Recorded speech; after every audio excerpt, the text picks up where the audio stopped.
많은 이제 수요를 감당할 수 있을 것 같다 싶어서 제가 지도자 교육을 준비를 하게 됐고요. 이제 굉장히 수업 양이 좀 많아요. 그래서 아마 오시는 분들도 큰 결심을 하셔야 신청하실 수 있는 그런 강의였을 거라고 생각을 하고요. 자세한 강의는 또 지금 스님들이 몇 분 계시는데 오전에 스님들이 뭐 이렇게 바쁘시잖아요. 오전에 제도 있고 막 불공 있으시고 그래서 1시 점심 먹고 1시에 2교시 시작하기 전에 잠깐 오리엔테이션을 자세하게 과정이라든가 그런 걸 설명을 드리고요. 지금은 바로 1교시 수업을 시작을 할게요. 오늘은 이제 저희 토요일은 3번 3교시까지 있어요. 그래서 오늘 1교시 수업하고 점심 먹고 1시부터 2교시, 3시부터 3교시. 그래서 오늘 3강의 준비가 돼 있고요. 화요일은 또 이제 줌으로 강의를 하니까 화요일은 댁에서 편안하게 줌으로 참여하시면 되겠습니다. 네, 그러면 첫 번째 강의 바로 시작할게요. 생태적 삶으로의 대전환, 기후적인 환경윤리라는 주제로 불교학년대 운영위원장이시고 녹색불교 영수 소장이신 유정길 선생님 모시고 강의 첫 번째 강의 시작하도록 하겠습니다. 박수로 맞이해 주세요. 혹시 뒤에 오실 분들이 좀 더 있으시죠? 그럼 요 자리라도 좀 앞으로 좀 와주셔야 할 것 같은데 좀 번거로우시더라도 우리 뒤에 계신 두 분 있죠? 앞으로 좀 당겨주시면 좀 늦게 오실 분을 위해서 좀 이 앞에 좀 자료 좀 당겨주십시오. 이 카메라 때문에 아마 좀 앞으로 진입하기가 좀 어려울 것 같아서 진행이 도움을 주셔서 고맙습니다.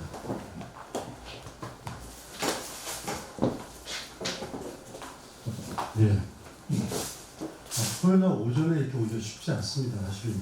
이렇게 참여해 주셔서 정말 감사드리고 저희가 조금 아마 뒤에 아마 장소를 갖다가 좀 처음이기 때문에 찾는 분도 계시고 해서 좀 늦게 되는 것 같아요.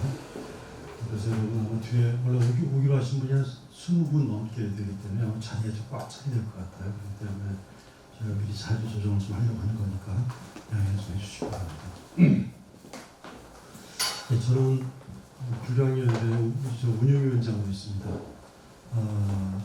유정길이라고 하는데 원래 본명은 유길령입니다. 근데 법명이 이제 정길이고 법호는 이제 법운입니다. 저는 제가 정토회에서 오랫동안 한 27년 정도 공동체에서 같이 생활을 좀 했고 정토회 활동을 했습니다. 그래서 초기부터 제가 86년부터 이제 불교에 들어오게 됐고 88년에 불교 사회교육원을 하게 돼서 그러다가 92년에 불교 사회교육원을 불교 환경교육원을 바꾸고 환경쪽 관련을 좀 하게 됐었습니다. 그렇게 되게 된 거는 90년에 당시에 이제 동부가 붕괴되고 그다음에 소련이 붕괴되는 과정을 통해서 뭔가 좀 세계사적인 큰 변화가 있다는 생각이 들었습니다. 당시에 특히 여러분 기억하실지 모르겠습니다만 고르바초프가 글라스노스트하고 페레스트로이카를 갖다 외치면서 그때 무슨 몰타 선언을 하고 이러면서 선언했던 게 뭐냐면 이제 더 이상 사회주의는 자본주의와 경제에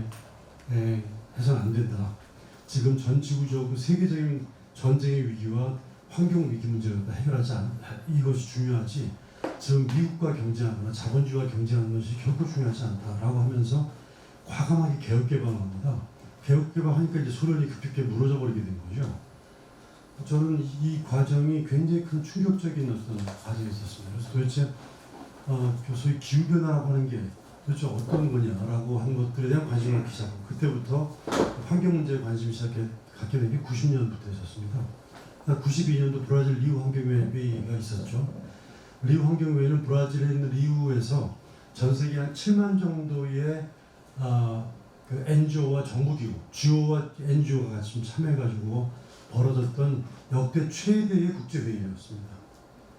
근데 그게 정부기구들 사람들만 약 한 10,000여 명, 그 다음에 NGO 사람들만 한 60,000여 명 정도 모여가지고 지금 우리가 이대로 이렇게 발전해 나가는 것, 이대로 성장해 나가는 것들이 과연 옳은가 이런 거에 대해 문제제기를 하면서 그때 가장 중요하게 발표했던 내용들이 뭐냐면 지속가능한 발전이라는 용어였습니다.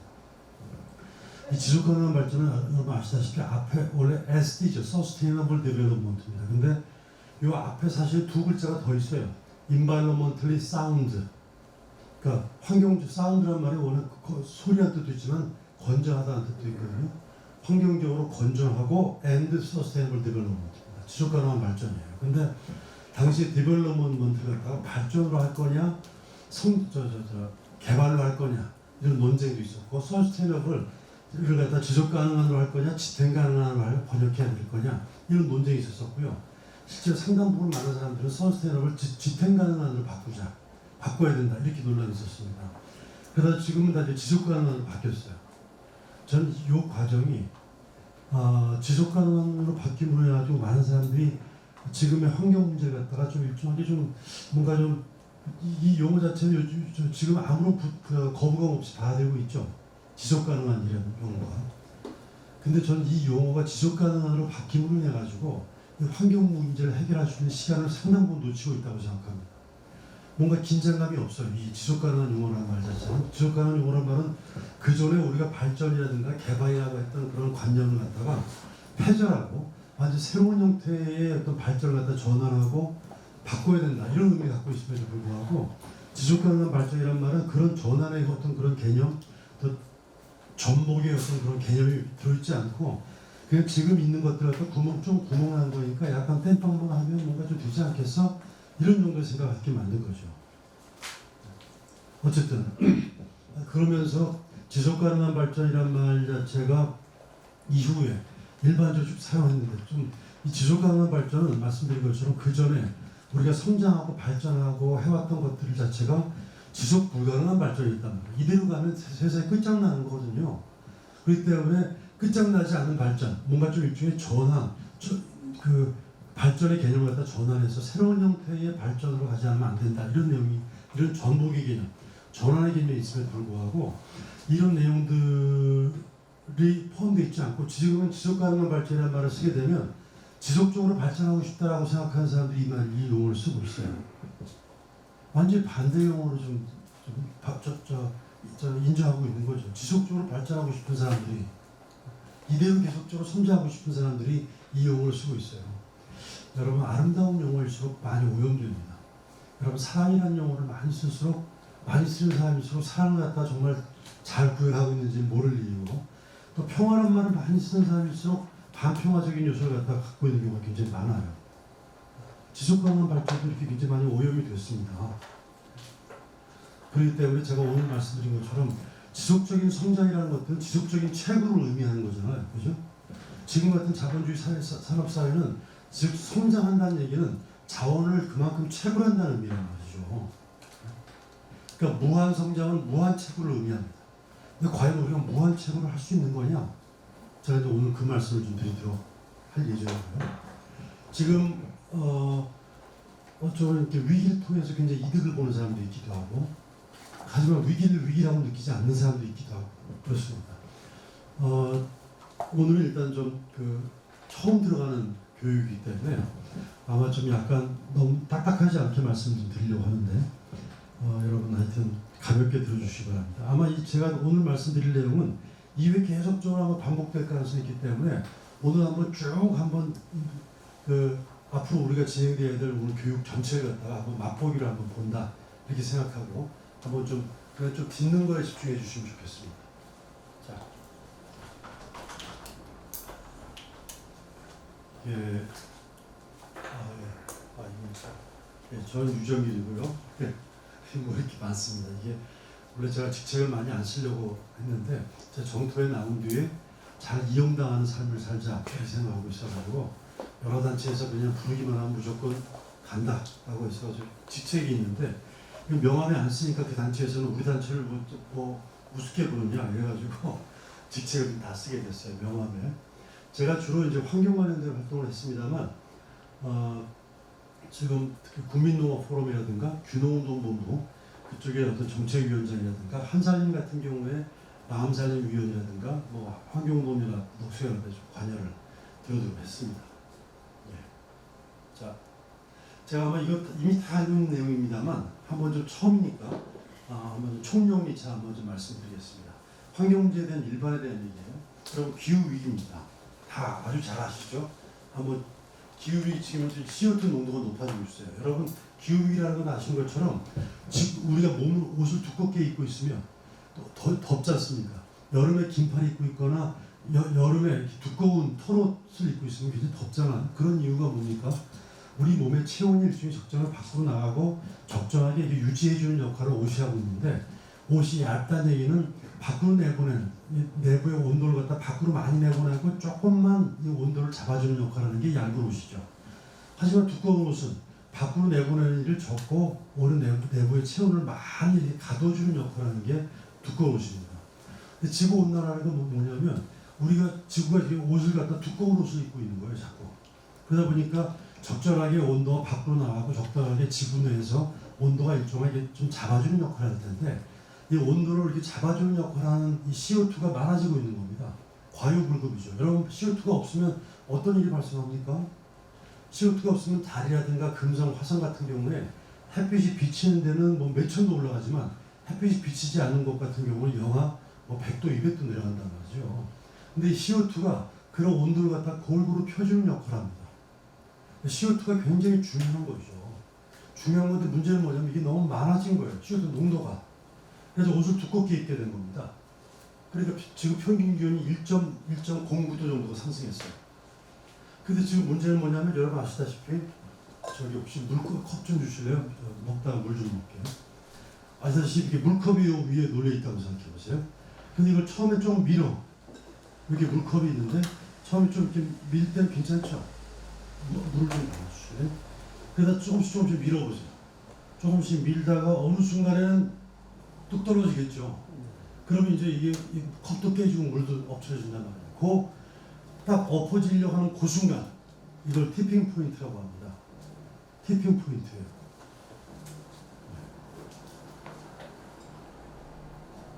직접 깨트려 보여주시면 보여드리면 아주 명확하게 여러분들 가름될 텐데 첫 시간이기 때문에 근데 그게 1.5도라고 간주하고 있습니다. 1.5도를 넘어서게 되면 이걸 되돌릴 수가 없는 상황이라고 얘기하고 있어요. 그렇기 때문에 지금 1.5도를 넘게 않게 하려고 지금 길을 쓰고 있습니다. 그것도 2030년까지. 2030년까지면 앞으로 얼마 남았어요? 우리가 2022년이니까 한 8년밖에 안 남았습니다.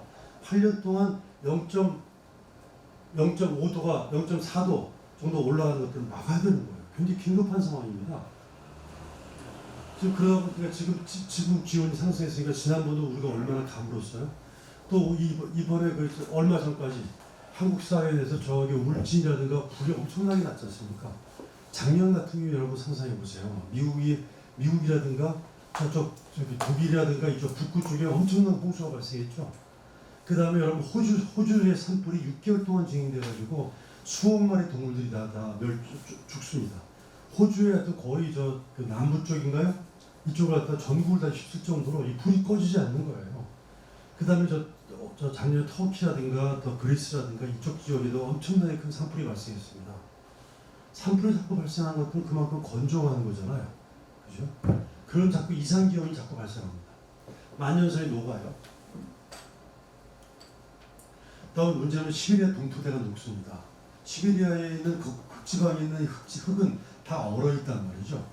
흙이 얼어있는데 얼어있기 때문에 모두 같이 얼어있냐면 그 안에 CO2라고 하는 이 가스도 같이 얼어있어요.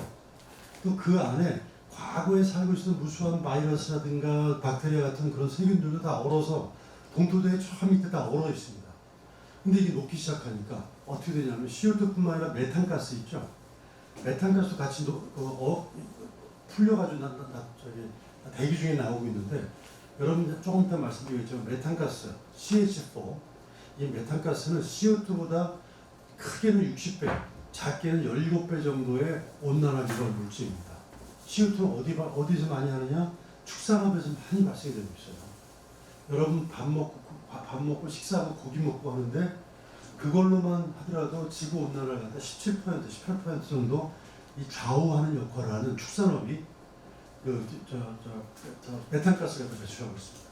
동토대에 이산화탄소와 메탄가스가 이게 발생되고 해가지고 더욱 심각한 문제가 발생하고 있는 거죠. 바닷물이 팽창합니다. 해수면이 지금 약 한 3.4mm 정도 상승하고 있고, 해수면이 상승하면 아시다시피 저 태평양의 투발루라든가 이런 낮은 섬지대, 낮은 그 폴리네시아든가 이쪽의 섬들이 자꾸 육지 면적이 줄어들어요. 살고 있는 사람들이 이 생활 공간이 자꾸 줄어듭니다. 결국 이주를 해야 돼요. 뉴질랜드든가 호주에 있는 이런 나라로 환경 난민이 발생합니다. 특히 가장 심각한 건 방글라데시. 방글라데시 같은 경우는 매년 몇백만 정도의 기후 난민이 발생하고 있어요. 기후 난민 문제도 심각한 겁니다. 여러분, 예전에 시리아 거 같은 경우도 기후 문제 때문에 가뭄이 발생해가지고 농산물이 안 되니까 농산물 식량 문제 때문에 밑으로 내려오면서 그쪽 지역 사람들하고 부딪히면서 전쟁이 발생하는 겁니다. 기후 문제는 가장 1차적으로 어떤 형태로 등장하느냐, 이렇게 기후가 상승하고 뭐 그다음 난민이 발생하는 문제도 있긴 있지만 일단 식량 문제로 등장합니다. 식량 위기로 등장해요. 두 번째, 이걸 인해 가지고 전쟁이 발생합니다. 그런 형태로 등장하게 됩니다. 자, 그 바닷물에는 이렇게 산호초들이 많이 있어요. 산호초들이 많이 있는 곳들에 거기에 무수하게 많은 생명들이 있어서 산호초를 지부로 해서 살고 있습니다.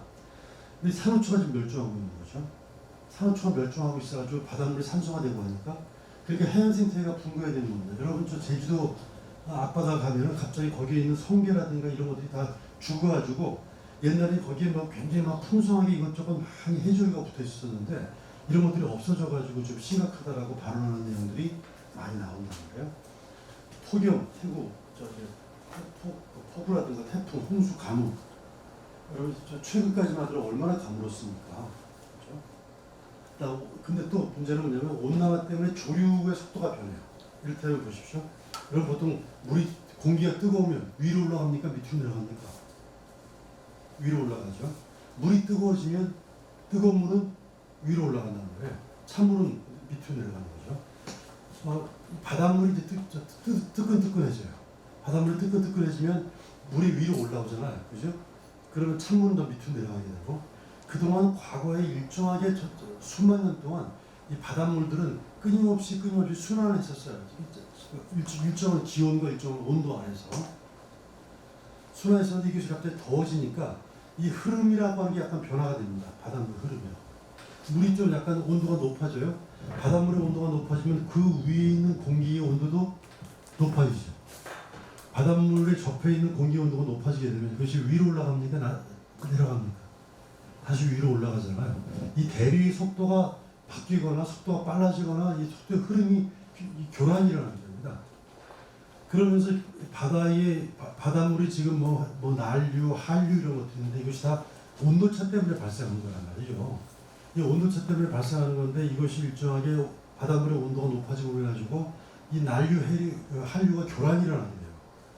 그러니까 조류의 속도가 바뀌니까 바닷물의 온도가 높아지게 되면 어떻습니까? 여러분, 그 멕시코 난류라든가 대서양성 기후라든가 이런 것들 보면은 우리나라 강원도 같은 경우에도 난류의 흐름 때문에 굉장히 위도가 높은 지역인데도 불구하고 따뜻하죠. 그죠? 저기 덴마크라든가 이런 그 대서양성 기후 같은 경우는 위도가 높음에도 불구하고 따뜻한 이유가 난류가 위로 올라오기 때문에 그런 거거든요. 그것처럼 바닷물의 온도에 따라서 그 육지의 온도에도 영향을 끼치기 때문에 이런 어떤 미세 기온에 엄청나게 많이 영향을 끼치게 됩니다. 그러니까 이런 현상들이 자꾸 발생하는 거죠. 대규모 산불이 발생하고 이 기후위기 때문에 계속적으로 유발되고 있는 연속 효과들입니다. 기후위기 때문에 이거 여러분 많이 들었을 거예요. 필요하면 파일을 드릴 테니까 너무 메모에 집중하지 않으셔도 괜찮겠습니다. 첫날이기 때문에 일단 좀 편하게 쭉 한번 좀 들으시기 바랍니다. 그다음에 산림 파괴하고 생물종 멸종입니다.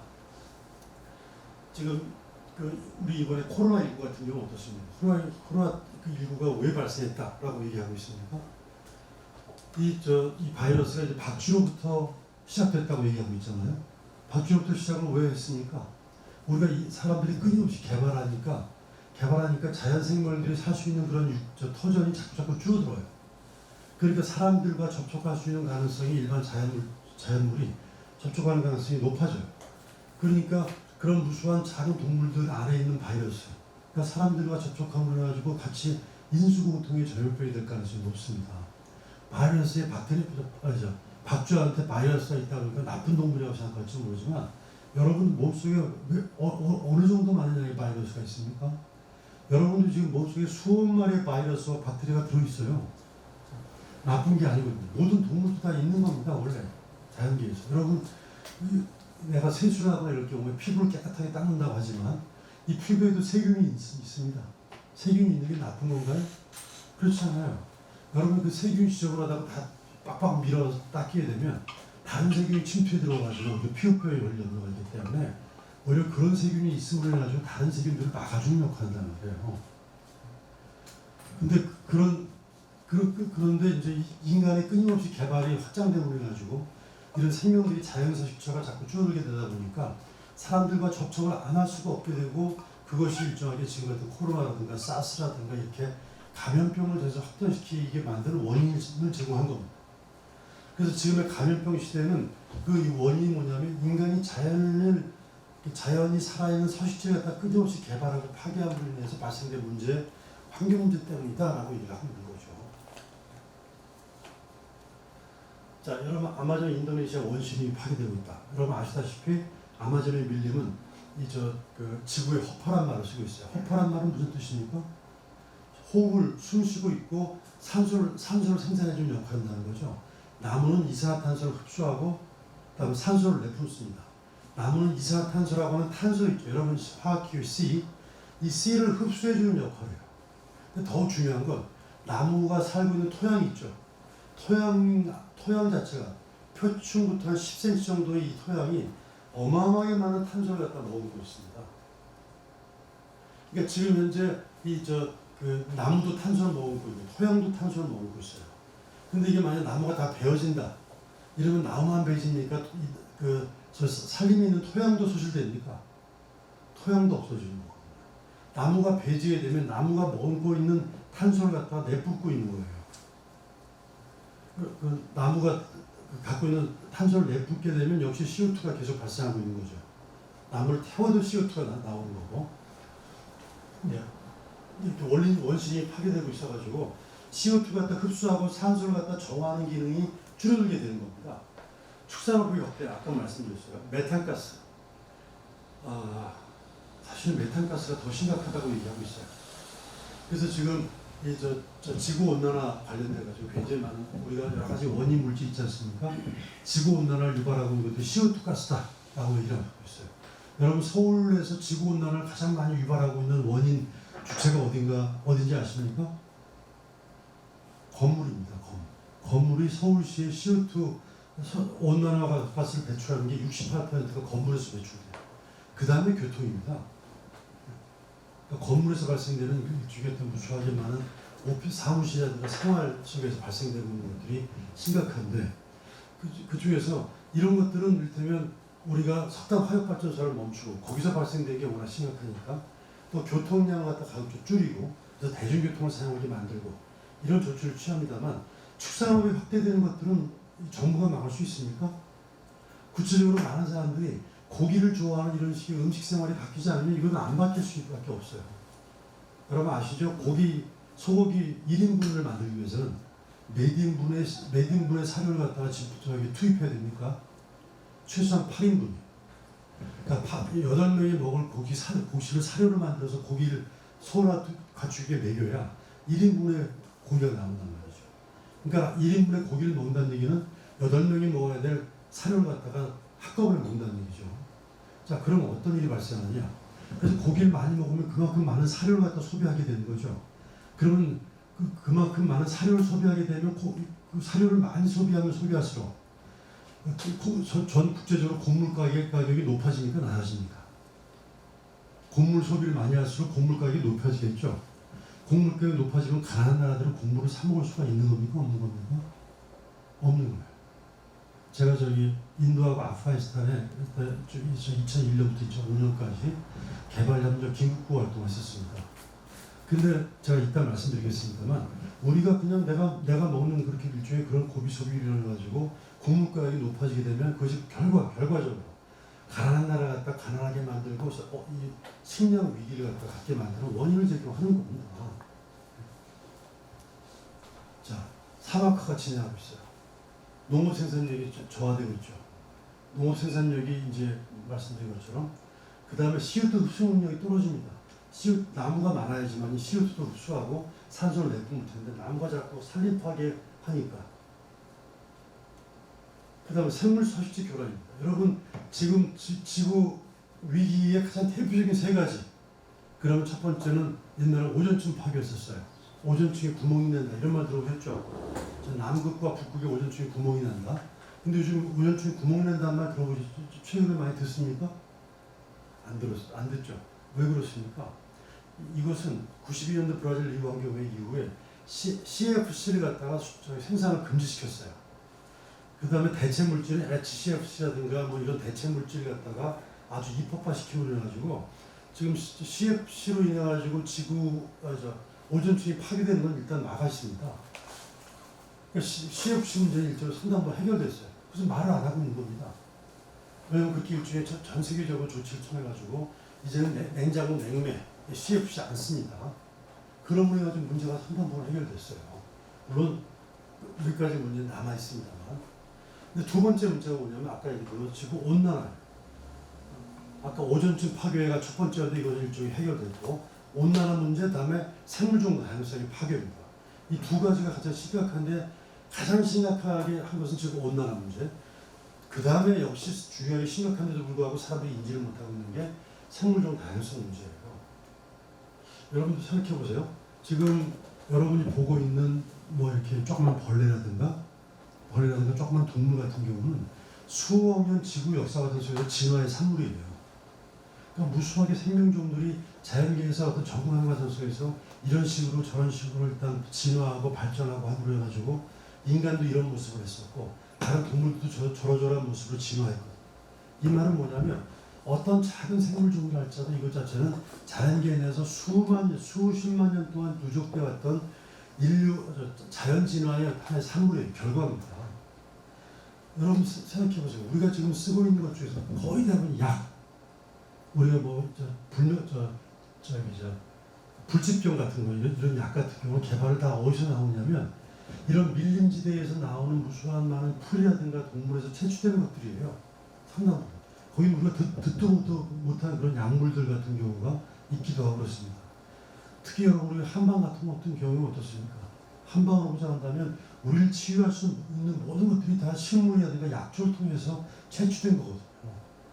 이건 뭐냐면 지금 현재 자연에서 우리가 우리 몸을 치유하거나 인류에게 정말로 유용한 무수한 것들을 많이 채취할 수 있고 거기에 무수한 유전적인 어떤 그런 종들이 있음에도 불구하고 이것이 급격하게 지금 생물종들이 멸종하고 있단 말이에요. 그러니까 실제로 이것도 굉장히 좀 심각한 문제로 생물들이 죽어가고 있기 때문에 제기되고 있습니다. 지금 지구온난화 때문에 상대적으로 급한 지구온난화 때문에 약간 묻혀있지만 생물종 다양성 파괴, 생물 서식지 파괴는 굉장히 중요하고 아무리 강조해도 지나칠 수가 없습니다.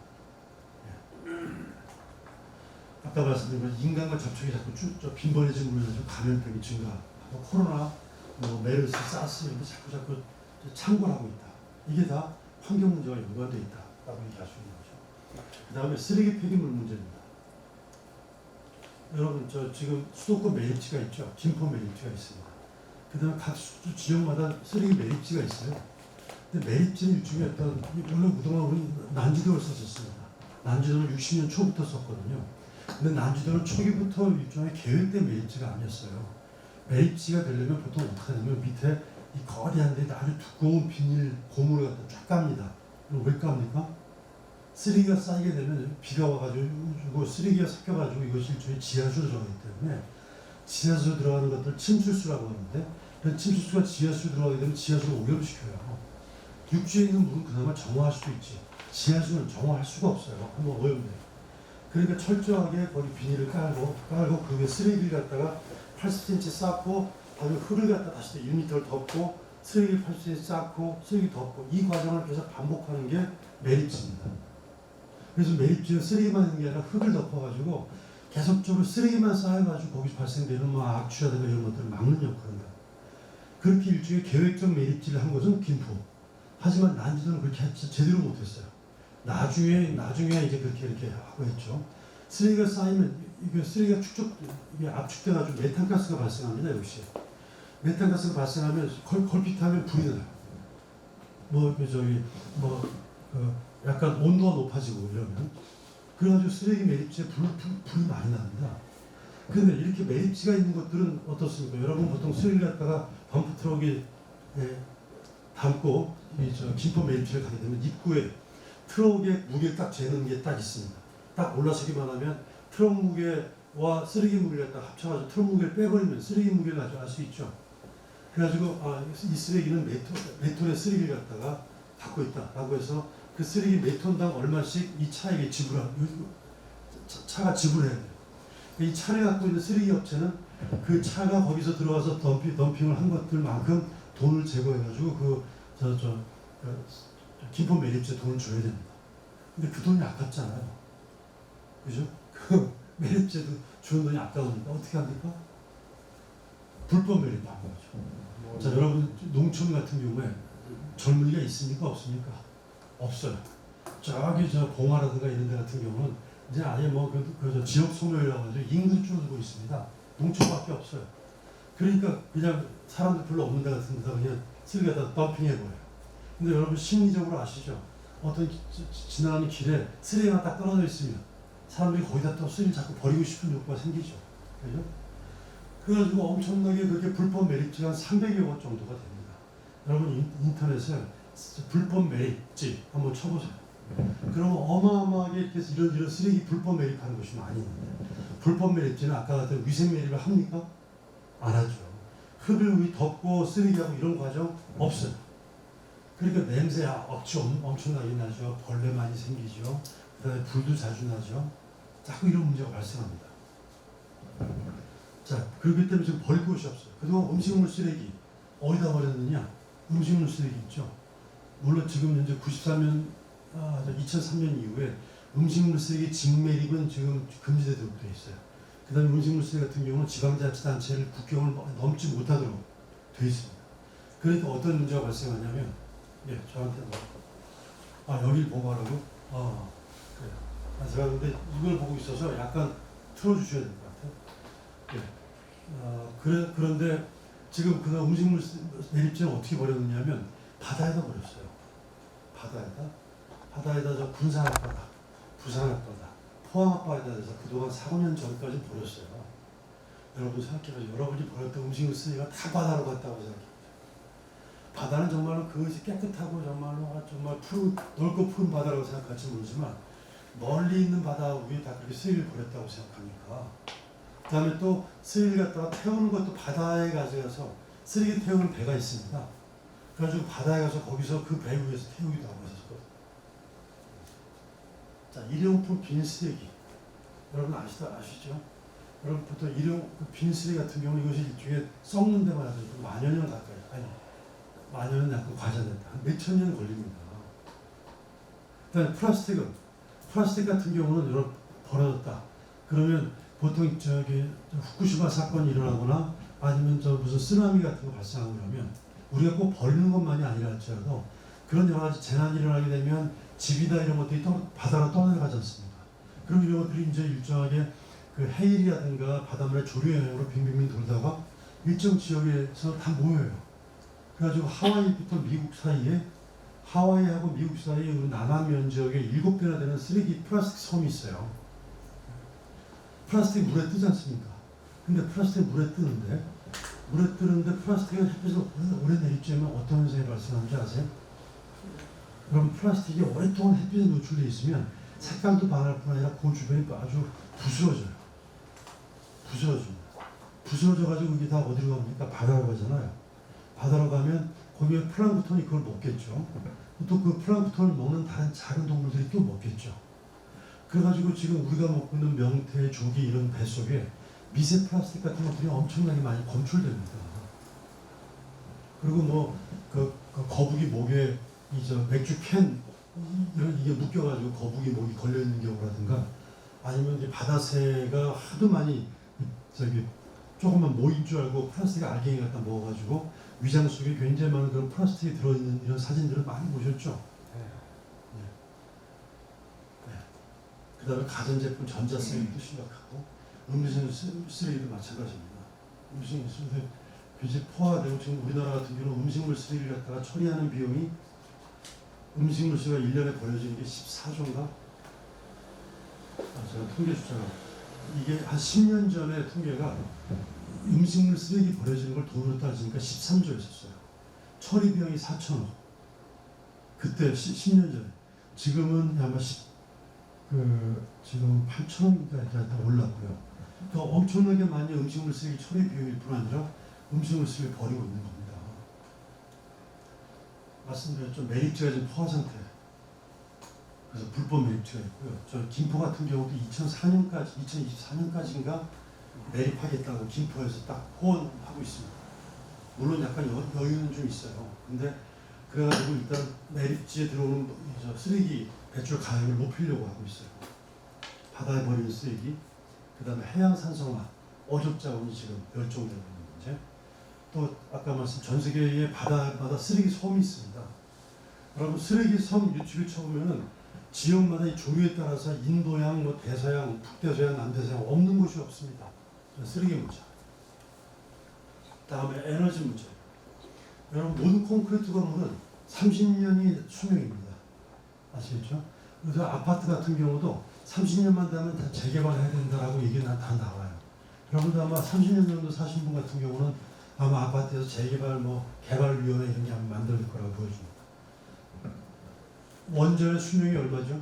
그래서 원전의 수명도 30년입니다. 그 다음에 최근에 만들어진 건 60년이라고 얘기하고 있는데 그동안 전 세계의 모든 원전의 수명은 30년. 근데 30년 돼도 다 멀쩡하잖아요. 근데 아깝지 않습니까? 왜냐하면 이 원전이 이걸 짓느라고 돈이 어마어마하게 들어갔기 때문에 30년짜리 짓고 나서 이걸 폐쇄하려니까 너무 아깝잖아요. 그래서 수명 연장을 합니다. 좀 몇 년 더 써봅시다. 이게 괜찮아 보이고 멀쩡한데. 근데 여러분 30년쯤 되면 이런 생각 건물에 금도 가고 막 비도 새고 막 누수되고 이런 현상들이 발생하죠. 지금 원전이 그런 현상들이 엄청나게 발생했었어요. 근데 쉬쉬하고 있는 거란 말이죠. 근데 여러분 우리가 원전이 30년 동안 우리한테 전력 공급을 위해서 원전에서 발생되는 폐기물 우라늄의 폐기물이 뭡니까? 플루토늄이에요. 플루토늄 같은 경우는 이 방사능 물질이 고준위 폐기물, 중준위 폐기물, 저준위 폐기물 이 폐기물이 세 가지가 나옵니다. 고준위 폐기물은 플루토늄 같이 아주 강력한 방사능이 나오는 거죠. 중준위 폐기물 같은 경우는 좀 고도는 좀 적게, 저준위 폐기물 같은 경우는 뭐 방사능을 했던 장갑이라든가 이런 것들입니다. 근데 지금 고준위 폐기물 같은 경우는 이건 이후 한 10만 년 정도 반으로 줄어드는데 10만 년이 걸려요. 이 말은 뭐냐면 우리가 30년 동안 우리 전력을 소비하기 위해서 10만 년 동안 방사능을 계속 방사능을 계속적으로 배출하도록 우리가 용인하고 있는 거잖아요. 그죠? 이 말은 다시 말씀드리면 30년 동안 우리가 전력 소비를 갖다가 편하게 하기 위해서 10만 년 동안 우리 후세들한테 방사능의 위험을 갖다 전가하고 있는 겁니다. 그래서 지금 원전은 도덕적이지 않다고 윤리적이지 않은 에너지라고 얘기하고 있어요. 일단 30년 에너지를 위해서 10만 년 동안 후세대한테 위험을 준다는 게 이게 말이 안 된다는 거예요. 그 다음에 값싼 에너지라고 하는데 이건 폐기물 비용을 포함시키지 않았어요. 건설 비용만이에요. 근데 지금 어떻습니까? 저기 79년에 미국의 스리마일 섬에서 사건이 발생했었어요. 다음에 84년인가 6년인가요? 체르노빌 84년에 체르노빌 사건이 발생했습니다. 2011년에 후쿠시마가 발생했어요. 이건 뭐냐면 원전이 많은 나라 순서대로 사건이 발생한 거예요. 원전이 많다는 얘기는 그만큼 사고 날 확률이 높다는 거잖아요. 우리나라가 전 세계 그 다음에 많은 나라가 어디냐면 프랑스였어요. 프랑스가 아직 사건이 발생하지 않고 그 다음은 어디냐? 우리나라입니다. 우리나라는 지금 원전 24개. 일본이 몇 개 있냐면 53개 있었어요. 53개였었고 제가 그때 일본에 1년 살았습니다. 후쿠시마 지진 났을 때. 근데 일본 같은 경우는 13개월 동안 작동하다가 내부에서 가동을 정지시키고 내부 수리를 하고 다시 작동을 하는 게 일본의 원전 시스템입니다. 근데 이 후쿠시마 사건 이후에 원전 가동이 이제 중단되고 재정비하면서 다시 재가동을 안 하기 시작했어요. 하나씩. 그러니까 2년이 지나니까 완전히 모든 저기 원전이 완전히 중단됐어요. 53개가. 근데 놀랍게도 일본의 전기가 끊이지 않았습니다. 여러 가지 이유가 있었어요. 초기에는 계획정전이어가지고 이렇게 사건이 발생하자마자 지역마다 오늘은 성북구가 정전하겠습니다. 내일은 뭐 종로구가 정전하겠습니다. 라고 해서 계획정전해가지고 전기를 세이빙했어요. 그 다음에 과거에 있었던 이제 원전 때문에, 원전은 뭐냐면 가동을 시작하면 멈출 수가 없어요. 조정할 수가 없어요. 그러니까 일단 무조건 원전을 기준으로 할 수밖에 없습니다. 그러니까 석탄 화력이라든가 석유 가스로 했던 그런 발전소가 있는데 그런 발전소를 가동시킬 필요가 없었던 거예요. 그런 것들을 재가동시키고 효율화시키다 보니까 원전이 중단돼도 일본의 전력이 끊이지 않았다고 하는 것들이 일본 내에서 엄청난 충격이 있었어요. 우리가 그동안 원전 마피아들한테 이렇게 섞고 있었구나. 원전업자들 같은 경우는 원전 없으면 큰일 났다처럼 얘기하고 있었는데 실제로 없어져도 별 문제가 발생하지 않은 겁니다. 근데 우리나라는 몇 개냐? 24개. 지금 더 짓고 있어요. 24개라는 말은 뭐냐면 땅덩어리, 이 남한 면적에 비해서 전 세계적으로 원전 밀도 최고. 그러니까 원전 사고 날 가능성이 훨씬 많죠. 여러분 후쿠시마는 센다이 쪽에 이쪽에 농촌 지역이에요. 아주 일본 내에서 약간 차별받았던, 일본 내에서도 이쪽이 어디야 그 나고야 옛날에 교토하고 동경 이쪽 지역이 이제 일종의 일본의 중심이었었고 동북부 지방 같은 경우는 차별받는 지역이기 때문에 그쪽 출신 같은 경우는 굉장히 좀 심했어요. 거기는 완전 농촌 지역이거든요. 근데 우리나라는 저 기장, 울진 이쪽 같은 경우는 어떻습니까? 인구 밀도 엄청 높아요. 거기서 사건 발생하면 최소한 그쪽 반경에 한 400만 정도가 살고 있다. 그러니까 더 심각한 거죠. 자, 에너지 문제, 원전 수명 30기 최대 밀집지요. 우리가 30년간 우리 에너지 소비를 해서 미래 세대한테 이렇게 엄청나게 많은 방사능을 갖다가 준단 말이죠. 원전은 보통 깨끗하다고 얘기하고 있어요. 여러분 이렇게 이런 오염 방사능이 많이 발전하는데 겉보기에는 더럽지는 않을지 모르겠지만 더럽지 않은 게 깨끗하다라고 하는 규정이 아니거든요. 여기에 엄청나게 폐기물들이 발생하는데 이 폐기물이 강력한 맹독성 물질이란 말이죠. 여러분 플루토늄 1g 가지고는 거의 몇백만 명을 죽일 수가 있어요. 엄청나게 심각한 독성 물질입니다. 그리고 폐기물 비용을 포함하지 않고서는 값싸지만 이제는 폐기 비용까지 포함시켜야 돼요. 그러면 다른 모든 에너지에 비해서 가장 비싼 에너지입니다. 그러니까 값싼 에너지, 그 다음에 깨끗한 에너지라고 한 것들은 사실 거짓말이에요. 여러분 원전은 어디서 수입합니까? 우라늄 같은 경우. 저 호주라든가 뉴질랜드 수입해 들어와요. 석유 어디서 수입하죠? 우리 저 사우디라든가 이쪽에서 수입합니다. 그죠? 근데 우리가 원전이라든가 석유 석탄이 아닌 다른 에너지를 갖다 대체 에너지를 얘기하고 있는데 대체 에너지가 뭔가요? 태양력, 풍력이에요. 그죠? 여러분 태양력의 원료는 어디서 수입해 오죠? 태양광의 원료. 수입해 올 필요 없어요. 국산이에요. 지금 여기서 태양 원료가 지금 떠돌고 있어요. 풍력의 이 원료를 어디서 수입해 옵니까? 국산이에요. 수입해 올 필요 없고 지금 바람기만 세우면 그냥 돌아가는 겁니다. 그 어마어마한 원료 수입하지 않아도 된단 말이죠. 이거야말로 무한 에너지거든요. 거의. 근데 이제 계속 원전 쪽에서는 이 플랜트가 엄청나게 비싸기 때문에 소위 그래서 원전 마피아라고 얘기하는 사람 같은 경우는 이 원전 하는 과정에서 리베이트가 굉장히 많아요. 정치 리베이트가. 그래가지고 원전업자 같은 경우는 옛날에 그 원전을 짓는 형이 이제 우리나라 두 가지가 있었습니다. 미국식 형이 있었고요. 카나다식 캔두형이 있었어요. 캔두형 같은 경우는 지금 울산 같은 건데 캔두형은 뭐냐면 가동하면서 플루토늄이라든가 쓰레기 갖다가 원료를 갖다 빼낼 수가 있습니다. 그래서 캔두형을 짓는 나라면 의심을 받았어요. 원폭을 만들려고 하는구나.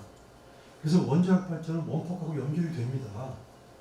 그래서 특히 울진에서 있는 그 캔두형 같은 경우는 그 인도가 그 캔두형 카나다형 원전을 지으면서 핵무기를 갖다 개발합니다. 자, 어쩌면 이렇게 무기와도 연결되게 되는 거죠. 가장 위험한 에너지입니다. 말씀드린 것처럼. 여러분, 보다 안전하다 이러면, 만약 저 램프가 안전한 이유가 뭡니까? 저게 깨져도 피해 범위가 한정돼 있을 것이에요. 피해 범위가 깨져봤자 뭐 저쪽에 있는 우리 사무실에 있는 사람이 다칠 일은 없겠죠. 그 밑에만 영향을 끼칠 테니까. 그 다음에 회복이 가능해야 돼요. 저걸 깨면 쓸어가지고 다른 걸로 끼우면 되지 않습니까? 회복이 가능해야 돼요. 그러니까 예측 가능해야 돼요. 그리고 피해가 예측 가능해야 돼요. 그래서 피해가 예측 가능성, 회복 가능성, 그 다음에 일종의 피해 한정성 이런 것들이 안전하다라고 말할 수 있는데 여러분 원전 피해 범위를 예측할 수 있습니까? 예측할 수 없어요. 복구가 가능합니까? 복구가 가능하지 않아요. 근데 끊임없이 원전 쪽 이런 업체도 어마어마하게 돈 갖고 있어서 돈 갖고 있는 사람들은 어떤 역할을 하냐면 계속적으로 언론 쪽의 광고를 통해서 이런 쪽에 어떤 본인들이 원하는 광고를 갖다 끊임없이 기사로 광고 게시하도록 만듭니다. 학자들한테 학비를 연금을 계속 주면서 왜 이런 게 왜 안전한지 논리를 개발하게 만들어요. 그다음에 정치인들로 하여금 정치 자금 내주면서 본인한테 유리한 어떤 정책을 갖다 펴도록 그렇게 합니다. 그게 보통 일종의 어떤 소위 건설 마피아, 원전 마피아라고 얘기하는 사람들이 갖고 있는 특징들인 거죠. 석유, 천연, 가스, 일단 이게 고갈돼 되는 거죠. 여러분 지금 미국 같은 경우는 그동안 석유 수입하다가 수입 안 해요, 그죠? 올해 지금 수출 국가가 됐어요. 뭐 때문에? 세일가스. 세일가스는 다른 일반 석유와 다른 거예요. 바위 속에 들어있는 이 기름, 가스를 갖다가 추출하는 방법. 옛날에 이걸 알고 있었는데 이걸 추출하는 게 워낙 돈이 많이 들어갔어요. 근데 지금은 돈이 훨씬 적게 드는 방법을 개발했습니다. 이거 뭐냐면 바위를 갖다가 엄청난 압력으로 바위를 깨가지고 거기서 나오는 어떤 기름 이런 것들 한꺼번에 쫙 뽑아들이는 거. 이거 수압파쇄라고 하거든요. 수압파쇄. 근데 이 과정 속에서 굉장히 많은 심각한 지각 변동 문제라든가 지진이라든가 이런 게 발생하고 있어요. 자, 이게 설령 이게 뭐 별 문제가 없다 하더라도 자, 조금 이따 말씀드린 것과 연결이 됩니다만 자, 태양광, 풍력, 지력 여러분 땅속에 있는 에너지가 땅속에 있는 열이 있기 때문에 그 열을 활용하는 거죠. 풍력은 여러분 아다시피 바람을 이용하는 거고 태양력은 태양의 뜨거운 걸 이용해서 전기를 만드는 겁니다. 태양광과 그 다음에 태양열은 두 달라요. 태양광을 통해서 전기를 만드는 거고 태양열은 물을 데펴가지고 일정하게 이게 난방을 하는 겁니다. 태양열은. 그 다음에 이런 게 있고 파력이 있습니다. 파도가 일어나니까 파도를 이용해가지고 하고 있는 파력. 조력 발전도 있습니다. 조수간만의 차이가 있죠. 밀물과 썰물이 이렇게 왔다 갔다 하고 있는 달에 의해서 이 힘을 활용하는 겁니다. 근데 이제 조력이나 파력 같은 경우는 일종의 어떤 그쪽 지역 내에 어민들도 있고 그렇기 때문에 이 시설이 또 굉장히 큰 시설이기 때문에 굉장히 많이 활용되지 않지만 풍력이나 태양광 같은 경우는 여러분 도로 같은 데다가 지붕 같은 데다가 얼마든지 할 수 있기 때문에 가장 많이 애용되고 있는 거죠. 근데 이제 이 원전업자들 같은 경우는 풍력이나 태양광이 어떤 게 문제다. 계속 문제를 자꾸 제기해요. 태양광 했더니 말이지 저 농촌 지역에 농사 짓지 않고 말이지 태양광 판넬 만들어가지고 또 저 산을 갖다 나무를 깎아가지고 막 태양광을 만들고 있다. 물론 이런 모든 과정 속에서 부작용은 몇몇 가지 있을 수 있죠. 그 소수의 부작용으로 인해 가지고 하고 있는 모든 것들이 전반적으로 다 잘못됐다고 말할 수는 없거든요. 어쨌든 그런 문제가 에너지 문제고 기타 환경 문제는 대기오염 문제, 수질오염 문제, 그 다음에 미세먼지, 미세플라스틱, 이건 이름 다 알고 계시죠. 토양오염 문제, 그 다음에 생태계 교란, 외래종 문제. 여러분 저 강가 주변에 가면 한샘덩크라든가 가시밭 같은 거 보셨습니까? 버드나무를 갖다가 무슨 큰 그물처럼 이렇게 막 덮고 있는 거 보셨나요? 가시밭. 가시밭은 또 가시가 있어요. 그죠? 웅풀. 가면 토종, 여러분들 강가에 가면 그걸 가시밭을 보면 소름이 돋을 정도예요. 와, 이렇게 창궐 하고 있을 정도로. 그러면 그늘이 가기 때문에 햇빛이 태양광이 탄소 동화작용을 할 수가 없어요. 한삼동들도 마찬가지입니다. 그래서 초기에 이걸 제거해 주는 역할을 하고 있어요. 그다음에 먹거리 오염하고 GMO, 유전자 조작 식품 있죠.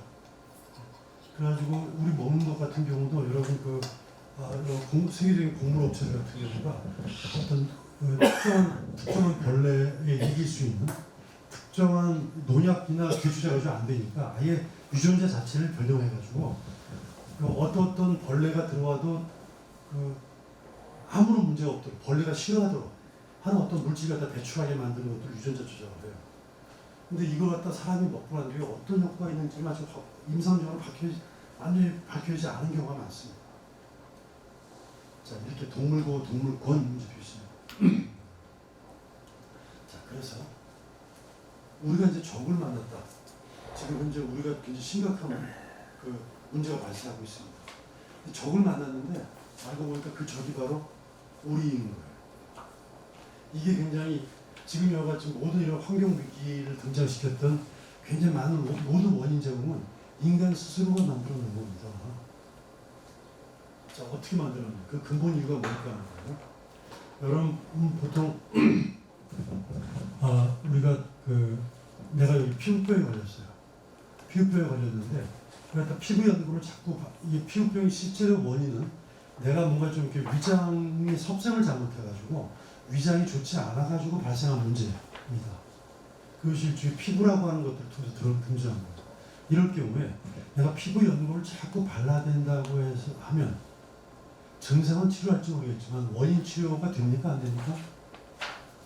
원인 치료가 안 되는 거죠. 그죠?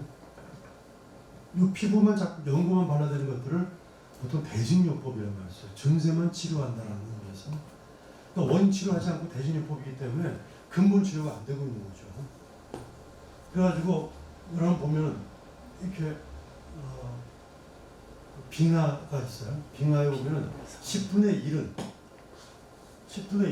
저 수면 위에 떠오르는데 이 비중의 물과 바다의 비중 때문에 수면의 10분의 1은 물 위에 떠있는 10분의 9는 물 밑에 내려가 있습니다. 이 말은 뭐냐면 우리가 환경 문제를 갖다 바라보는 시각이 있어요.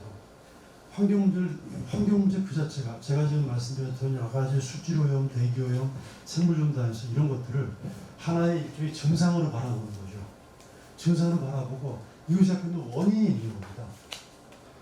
그래서 저 증상만 치료하는 운동, 저 증상만 치료하는 운동이 있고 이 원인 치료까지 같이 고민하는 운동이 있어요. 그래서 그걸 좀 구분합니다. 저 증상만 치료하는 운동을 보통 이제 환경 개량주의라는 말을 써요. 보통 환경주의 운동이라는 말을 씁니다. 그 다음에 이 근본 원인까지 다 해결하려고 하는 것들을 보통 생태주의 운동이라는 말을 씁니다. 보통 현상만 해결하려고 하는 것을 쉘로우 에콜로지, 얕은 생태주의라는 말을 써요. 얕은 생태주의. 그러니까 증상만 치료하고 오염만 치료하는 겁니다. 그 다음에 이제 밑에 이 문제까지 같이 포함해서 근본 원인 치료하려고 하는 것들을 디베콜로지라는 말을 쓰고 있어요. 예, 알고 있어요. 봤어요. 예. 디베콜로지라는 말을 쓰고 있습니다. 지금 우리가 우리 지도자 양성교육에서 하려고 하는 목적은 뭐냐면 이 현상을 아는 것도 굉장히 중요합니다. 하지만 이 근본 원인이 뭔가 하는 것들까지도 같이 좀 첨착을 해야지만이 문제의 근본적인 해결을 할 수 있고 그 다음에 문제 해결을 바라보는 관점과 시각들을 갖다가 우리가 올바르게 교정할 수가 있는 거죠. 그래서 그런 내용들까지도 같이 얘기해보도록 하겠습니다. 그래서 보통 저 수면 위에 있는 것들을 증상만 기후위기, 외부조건입니다. 수면 바로 아래 있는 것들은 보니까 돌발 잠재, 환경 문제를 야기시켰던 것들이 뭐 이렇게 지상의 어떤 그런 지형지물의 영향이라든가 아니면 그 지역의 특수한 어떤 영향 때문에 어떤 위기가 발생하곤 합니다. 근데 더 깊이 들어가 보니까 인간이 생산하고 개발하고 발전하는 그런 시스템 자체가 문제를 야기시킨 거예요. 근데 더 깊이 들어가 보니까 인간의 소비 생활과 생활 양식이 발생한 문제입니다. 더 깊이 들어가 보니까 인간의 어떤 본성과 욕망, 어떤 가치관 이런 문제가 발생한 거예요. 환경 문제를 가만히 보니까 지금 이렇게 환경 문제가 파괴되고 오염된 것들만 문제 삼았는데 알고 보니까 이것이 문제가 아니라 이것이 이런 문제가 하나의 증상이고 우리 전반적인 사회 문제의 약한 고리를 약한 거를 통해서 이런 문제가 환경 문제라는 것들이 증상이 드러나는 거고 오히려 더 심각한 근본 원인이 있는 겁니다. 이 근본 원인은 환경 문제도 등장했고 또 다른 문제도 등장하고 있어요. 그 중에 대표적인 게 환경 문제인 겁니다. 그러니까 말씀드린 것처럼 이렇게 증상이라든가 발현되고 있는 모습만 문제 삼는 것과 동시에 이 근본까지도 같이 문제 삼는 것 이런 것들은 굉장히 시야가 다를 뿐 아니라 이거의 해법과 대처하는 방법까지 다 달라진다 하는 것들 여러분 염두해 주시기 바라고 그 뒤에 얘기는 좀 한 짧게 한번 좀 쉬고 얘기를 하도록 하겠습니다. 한번 좀 짧게 화장실만 좀 갔다 오시고 예. 앞에 얘기는 우리가 이제 환경 문제가 좀 어느 정도의 심각한 현상들이 발생하고 있다에 대한 설명을 드렸는데 지금은 좀 약간 다른 얘기를 한번 해볼게요. 근데 이게 전부 다 아주 깊게 연관이 됩니다. 보통 우리는 행복 이러면 욕구분의 소유. 이거는 저 예전에 그 미국의 폴 사무엘슨이라는 경제학자가 만든 행복 방정식이라고 얘기하고 있어요. 저희 한국은 그렇습니다만 저희 구두 같은 경우는 구두를 내가 다 쓰고 다 신고 다르면은 계속 밑창을 달아 신고 수리하고 기워 신고 배를 물려 신고 이러면 이 구두에서는 좋아할까요? 싫어할까요? 싫어하죠. 당연히 싫어하죠. 그죠? 여러분 입고 있는 옷 같은 경우도 뭐 낡거나 하면 기워 입고 수리해 입고 이러면 이 옷 회사는 그런 사람들이 많아진다고 한다면 이 옷 회사는 잘 될까요? 망할까요? 당연히 망하죠. 여러분 그 계획적 진보화란 말 들어보셨습니까? 의도적 노후화. 의도적으로 노후하게 만드는 거예요. 계획적으로 낡게 만드는 거예요. 핸드폰 대표적인 경우죠. 핸드폰은 일정하게 시간이 지나면 이게 일정 시간이 지나면 갑자기 막 느려지거나 속도가 느릴 뿐 아니라 용량이 차거나 이래가지고 뭔가 좀 답답하게 되는 경우가 있잖아요. 핸드폰이 실제로 이 핸드폰 회사는 이 계획적 진보와 의도적 노후화를 하고 있는 이 전자회사는 절대 말을 안 해요. 이건 비밀입니다. 영업사의 비밀인데 거의 대부분 들어있지 않다라고 믿는 이걸 집어넣지 않는 것도 바보지만 그게 들어있지 않다고 믿는 것도 바보라고 할 정도로 이런 전자제품들은 계획적 진보와 의도적 노후화가 다 계획되어 있습니다. 일종의 시간이 지나면 속도가 느려지던가 골장이 난다든가 이래가지고 뭔가 새로운 물품들로 구입하게 만든다든가 하는 그런 어떤 그 내부 시스템들이죠. 그래서 그런 것들을 통해서 여러분한테 가급적인 많은 물건을 갖다가 구입해야 한단 말이에요. 소비하게 만들어야 한단 말이죠. 자, 여러분으로 하여금 어떤 물건을 소비하게 만드는 방법이 뭡니까? 광고예요. 그죠? 여러분이 광고를 많이 보면 많이 볼수록 내 삶이 정말 참 만족스러워 라고 생각할 가능성이 많을까요? 내가 지금 뭔가 좀 부족하구나 이런 것들을 느낄 가능성이 많을까요? 당연히 부족하다고 느낄 가능성이 많죠. 모든 광고는 말이죠. 여러분을 결코 만족한 삶이라고 느껴지지 않게 만들어야 됩니다. 모든 광고를 여러분한테 끊임없이 먹어라, 입어라, 발라라, 써라 갖다 계속적으로 충동질하고 자극하게 만들고 하다못해 여러분 일반 광고 말고 채널과 채널 사이에 어떤 채널이 있습니까? 홈쇼핑 채널인데 그거 보고 앉아있으면 저 물건 안 사면 내 인생 큰일 날 것 같은 느낌이 들고 지금 몇 분밖에 안 남았습니다. 몇 초밖에 안 남았습니다. 가격이 이렇게 싼데도 불구하고 안 사는 넌 바보야 라든가 넌 최대 지금 인생의 실수를 하고 있는 거야. 뭐 이런 느낌을 보여주잖아요. 그죠? 여러분이 보고 있는 텔레비전 KBS 수신료 말고 SBS, MBC 돈 냅니까? 뭐로 유지가 되죠? 거기는? 광고. 여러분 보고 있는 신문, 구독료가 내긴 하지만 조선일보, 동아일보, 한겨레신문, 경향신문은 구독료 갖고 유지가 됩니까? 뭐로 유지가 되죠? 광고예요. 인터넷, 여러분 네이버, 다음 다 여러분 광고 돈 냅니까? 안 내죠. 뭐로 유지가 된다고요? 광고예요. 광고는 뭡니까? 여러분한테 끊임없이 결핍감을 자극해서 입어라, 발라라, 써라, 구입해라라고 계속적으로 구매를 충동하게 만듭니다. 욕구를 자꾸 키워요. 자, 욕구를 광고를 통해서 욕구가 키웁니다. 뭘 사고 싶으면 나는 사야 난 행복한 거죠. 내가 뭐 먹고 싶으면 먹어야 난 행복한 거예요. 그죠? 자, 끊임없이 욕구를 확장시키면 내가 끊임없이 구입을 해야 난 행복한 거죠. 왜 사람들이 전부 다 좋은 대학을 들어가고 싶어 할까요? 좋은 대학을 들어가요. 이렇게 잘 먹고 잘 사는데 남들보다 훨씬 더 돈을 갖다 편하게 벌 수 있는 그런 조건, 그런 네트워크가 있기 때문에. 그다음에 법대 의대가 왜 이렇게 좋습니까? 다른 경쟁도 별로 없고 그 전공을 하게 되면 무조건 돈을 많이 벌 수 있기 때문에. 돈을 많이 버는 건 왜 그러죠? 물건을 많이 소유할 수 있는 그런 능력을 많이 갖추게 되는 거라는 거죠. 그죠? 자, 지금의 시스템은 욕구를 자꾸 부추기고 확장시키면 그에 따라서 내가 많은 물건을 소유해야지만 행복한 사회가 되는 겁니다. 무한정 욕구를 확장시키려면 소유를 무한히 할 수 있어야 되는 거죠. 그죠? 소유를 무한히 하려면 여러분이 쓰고 있는 소유가 거의 대부분 자연자원에서 안 나오는 거 있으면 얘기해보세요. 석유에서 나오죠. 나무에서 나오죠. 지하자원, 광물에서 나오죠. 쇠 같은 경우. 그죠? 그러니까 무한히 소유하려면 무한히 상품을 생산할 수 있어야 돼요. 무한히 상품 이런 걸 만들어 놓을 수 있는 능력이 있어야 될 거 아니에요. 자, 여기서 중요한 게 무한히 상품을 생산하려면 가장 중요한 전제 조건이 뭐다? 상품을 무한히 생산하기 위해서 가장 중요한 전제 조건. 자, 자원이 무한히 있으면 돼요. 자원이 무한히 있기만 하면 무한히 상품 생산할 수 있고요. 상품 생산을 무한히 하게 되면 욕구에 따라서 무한히 소유할 수 있어요. 자, 그런데 그래서 그런 개인들이 많은 나라가 발전한 나라지 않습니까? 자, 그런데 실제는 어떻습니까? 실제 우리 여기 지구가 있어요. 지구가 있는데 지구 현재 인구 얼마? 78억. 미국의 현재 인구가 3억 2천이에요. 3억 2천은 전 세계 인구의 4.1%밖에 안 됩니다. 근데 미국이 전 세계 화석연료, 석유, 석탄, 천연가스 얼마나 쓰고 있죠? 23%. 엄청나게 많이 소비하고 있는 거죠. 자, 미국을 포함해서 유럽과 일본, 우리나라 같은 이런 자세한 나라의 인구, 전 세계 인구의 20%밖에 안 되는 나라 사람들이 얼마나 소유하고 있냐면 82%의 세계 에너지를 소비하고 있어요. 엄청나게 많이 소비하고 있는 거죠. 자, 이 말은 뒤집어 놓고 말하면 못 사는 나라 80%, 가난한 나라 사람들이 얼마 갖고 놀아먹고 있는 거예요? 18% 에너지하고 놀아먹고 있는 거죠. 자, 그러면 지구온난화는 이 20%라고 80% 누가 지구온난화를 유발시켰습니까?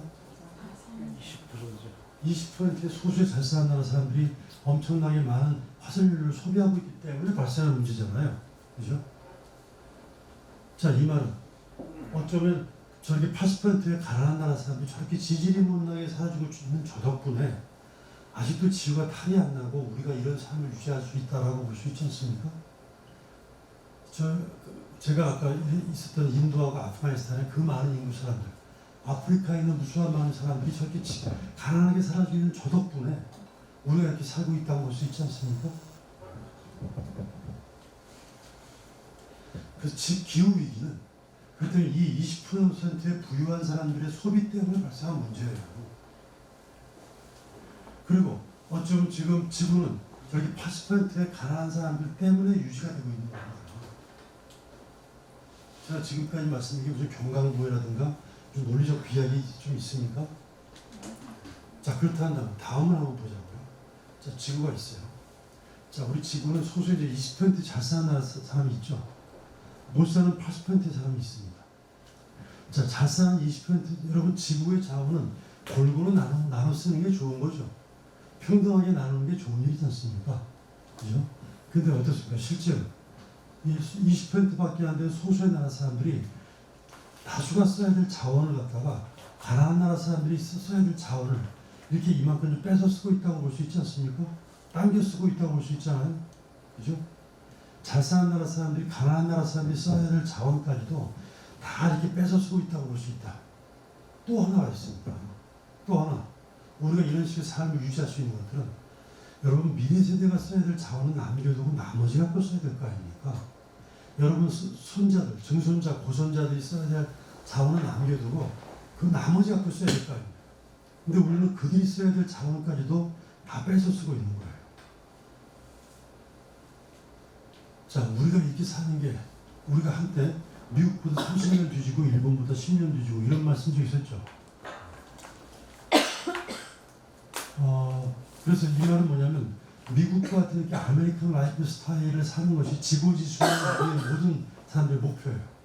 우리나라의 목표일 뿐 아니라 가난한 나라 사람들의 목표입니다. 미국처럼 사는 게. 그죠? 근데 만약 여러분 미국처럼 사는 게 모두가 다 성공했다고 생각해 보세요.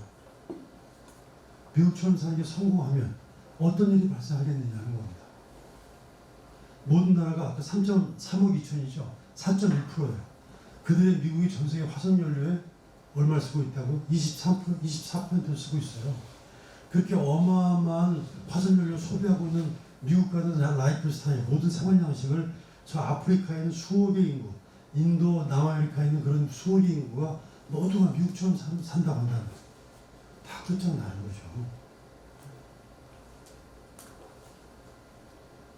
자, 미국처럼 사는 게 이제 정말로 그러면 우리 올바른 발전이냐, 성장이냐 하는 겁니다.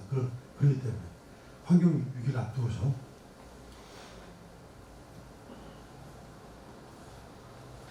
자, 우리가 유럽과 미국이나 이런 나라가 잘 살게 된 이유가 뭘까요?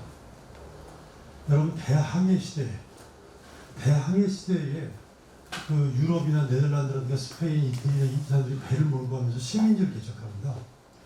지금 유럽이 저렇게 화려한 어떤 문화를 갖고 있고 물질적으로 풍요를 누리게 했던 그 무수한 자원은 다 어디서 뺏어온 거예요? 식민지 아프리카, 아메리카에서 다 채취하고 뺏어온 거예요. 그 자원을 뺏어온 거고 또 노동력은 어디서 가져왔습니까? 아프리카의 노예노동. 그래서 노동력을 다 가져와서 지금 미국이 저렇게 어마어마하게 풍요로운 미국이 된 건 뭐 때문이에요? 순수하게 프로테스탄트들이 가서 일한 겁니까? 엄청나게 미국의 아프리카에 있는 노예노동들이 가가지고 정말 이렇게 목화라든가 이런 사람들이 가지고 뭔가 혹사와 차별과 죽임을 통해 가지고 만들어진 게 미국입니다. 여러분 영국이 원래 처음에 노예노동을 했었죠. 사실 영국이 가장 나쁜 거예요. 노예노동을 물론 노예노동은 그 전에도 있었지만 일단 그게 첫 번째. 그리고 여러분 옛날 산업혁명 이후에는 우리가 자연을 개발하는 방식은 뭐냐면 삽질과 곡괭이와 도끼질이야. 그 정도 수준은 안 벗어났어요. 산업혁명 이후에 증기기관이 발전돼요. 증기기관은 뭡니까? 막 불을 떼가지고 증기의 폭발력을 이용해가지고 그 엄청난 기계를 움직이는 힘이지 않습니까? 그죠? 그러니까 엄청난 기계를 움직이다 보니까 이 기차를 움직여요. 배를 엄청나게 움직여요. 기차와 배가 만들어지니까 어떤 물건을 운반하기가 아주 좋죠. 그죠? 그러나 여러분, 이 포크레인 같은 거라든가 이런 거 보세요. 포크레인이라든가 불도저 같은 걸 보십시오. 여러분, 불도저 앞에서 삽질한다는 말 들어보셨습니까? 그 한꺼번에 그냥 몇 톤의 흙을 갖다가 깨부수고 할 수 있는 건데 삽질은 그 앞에서 하게 되면 깨작깨작 하는 거지 않습니까? 그러니까 불도저, 포크레인이나 이런 중장비를 통해서 자연을 개조하고 개발할 수 있는 능력은 그때부터 몇백 배 높아졌어요. 옛날 같은 경우는 도로 건설하고 그러면 터널 뚫어야 되잖아요. 터널 뚫게 되면 막 발파, 다이너마이트 콩 눌러가지고 콩 터집니다. 막 이렇게 했는데 요즘엔 어떻게 합니까? 이게 발파 하나요? 어떻게 하죠? 땅을 그라인드로 갑니다. 엄청나게 많은 동그란 그라인더가 있어요. 그래서 이게 빙빙 돌아가가지고 딱 산에 들어가서 이 산의 안반들 딱 갈아버려요. 갈아가지고 이게 갈면 이게 일종의 큰 통로가 만들어지는 겁니다. 그러니까 이제는 도로 개발하는 방식은 산과 산을 뚫어가지고 다리로 연결하는 거예요. 여러분 지금 보세요. 여러분 지방에 북토 가면은 다리가 엄청 높잖아요. 산과 터널을 이용해가지고. 그리고 그런 도로들이 차들이 많이 다닙니까? 차들이 많이 안 다녀요. 왜 그럴까요? 우리나라가 건설업으로 성공한 나라야, 그죠? 이 짧은 시간 내에 이렇게 엄청나게 많은 이 건설을 해야 되기 때문에, 아파트도 놓고 되기 때문에 상대적으로 다른 시설보다 건설업이 엄청나게 발달했어요. 근데 이제 더 이상 포화 형태에 이르렀기 때문에 이 건설업이 계속 끊임없이 뭔가 건설할 거리를 찾아야지만이 돈벌이가 될 거 아닙니까? 그죠? 그러니까 아까 마피아들이 하는 역할들이 뭐죠? 이 건설업 쪽에서는 학자들한테 돈을 줘서 연구를 하게 만들어요. 그래가지고 이쪽 지역에 도로를 놔야지만이 개발이 골고루 될 수 있기 때문에 라고 하는 논문을 자꾸 발표합니다. 그 다음에 그렇게 여러분 보통 일반 정치인들 같은 경우는 내가 정치인으로 당선되게 되면 환경을 보존하겠습니다. 그린벨트 보존하겠습니다. 이런 공약을 내세웁니까? 아니면 당선만 되면 그린벨트 해제하겠습니다. 아니면 개발 해제하겠습니다. 어떤 모양을 내실 겁니까? 부자. 그러니까 이런 정치인들을 지원하고 정치자금을 줍니다. 그래서 끊임없이 그린벨트를 해제하게 만들고 도로 건설 비료를 해제하게 만들어요. 그리고 또 이런 일들이 많아져야 국토교통부의 예산이 많아지지 않습니까? 예산이 많아지면 부처의 힘도 세지죠. 여러분 부처가 여러 개가 있지만 가장 별 볼 없는 부처가 여성개발부, 여성가족부 만드는 지 얼마 안 돼서 예산도 조금이고요. 건설부의 무슨 한 파트 예산밖에 안 돼. 그 다음에 환경부. 근데 제일 센 데는 어디죠? 기획재정부, 건설부예요. 그런데 예산도 많아서 거기 있는 사람들이 괜히 같은 공무원이 아니에요. 그런 날 정도. 그러니까 이런 건설부 같은 경우는 건설하는 일들이 많아지니까 서로 먹고 살잖아요. 기업체에 있던 사람, 공무원 끝나면 기업체 자문으로 가기도 하고 막 이러지 않습니까?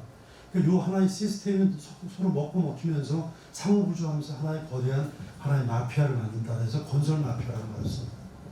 이게 끊임없이 건설하게 만드는 거죠. 자, 오늘날의 모든 우리 성장 발전의 기본적인 공리라는 건 뭡니까? 너무나도 명백한 진리는 뭐냐? 자원 무한주의. 자원이 무한히 있다는 거예요. 자원이 무한히 있으면 무한히 생산할 수 있죠. 무한히 상품 생산할 수 있죠. 무한히 상품 생산하면 무한히 경제 성장할 수 있죠.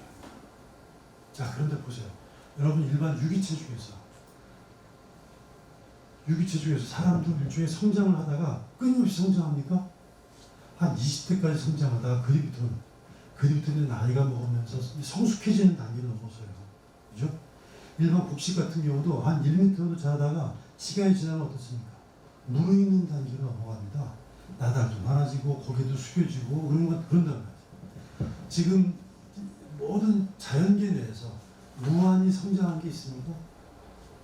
없어요. 일정하게 성장하다가 그 다음 단계는 뭐로 넘어갑니까? 성숙의 단계를 넘어가는 거죠. 성장에서 성숙의 단계를 넘어가는 게 일반 자연계 모든 유기체의 아주 일반적 법칙입니다.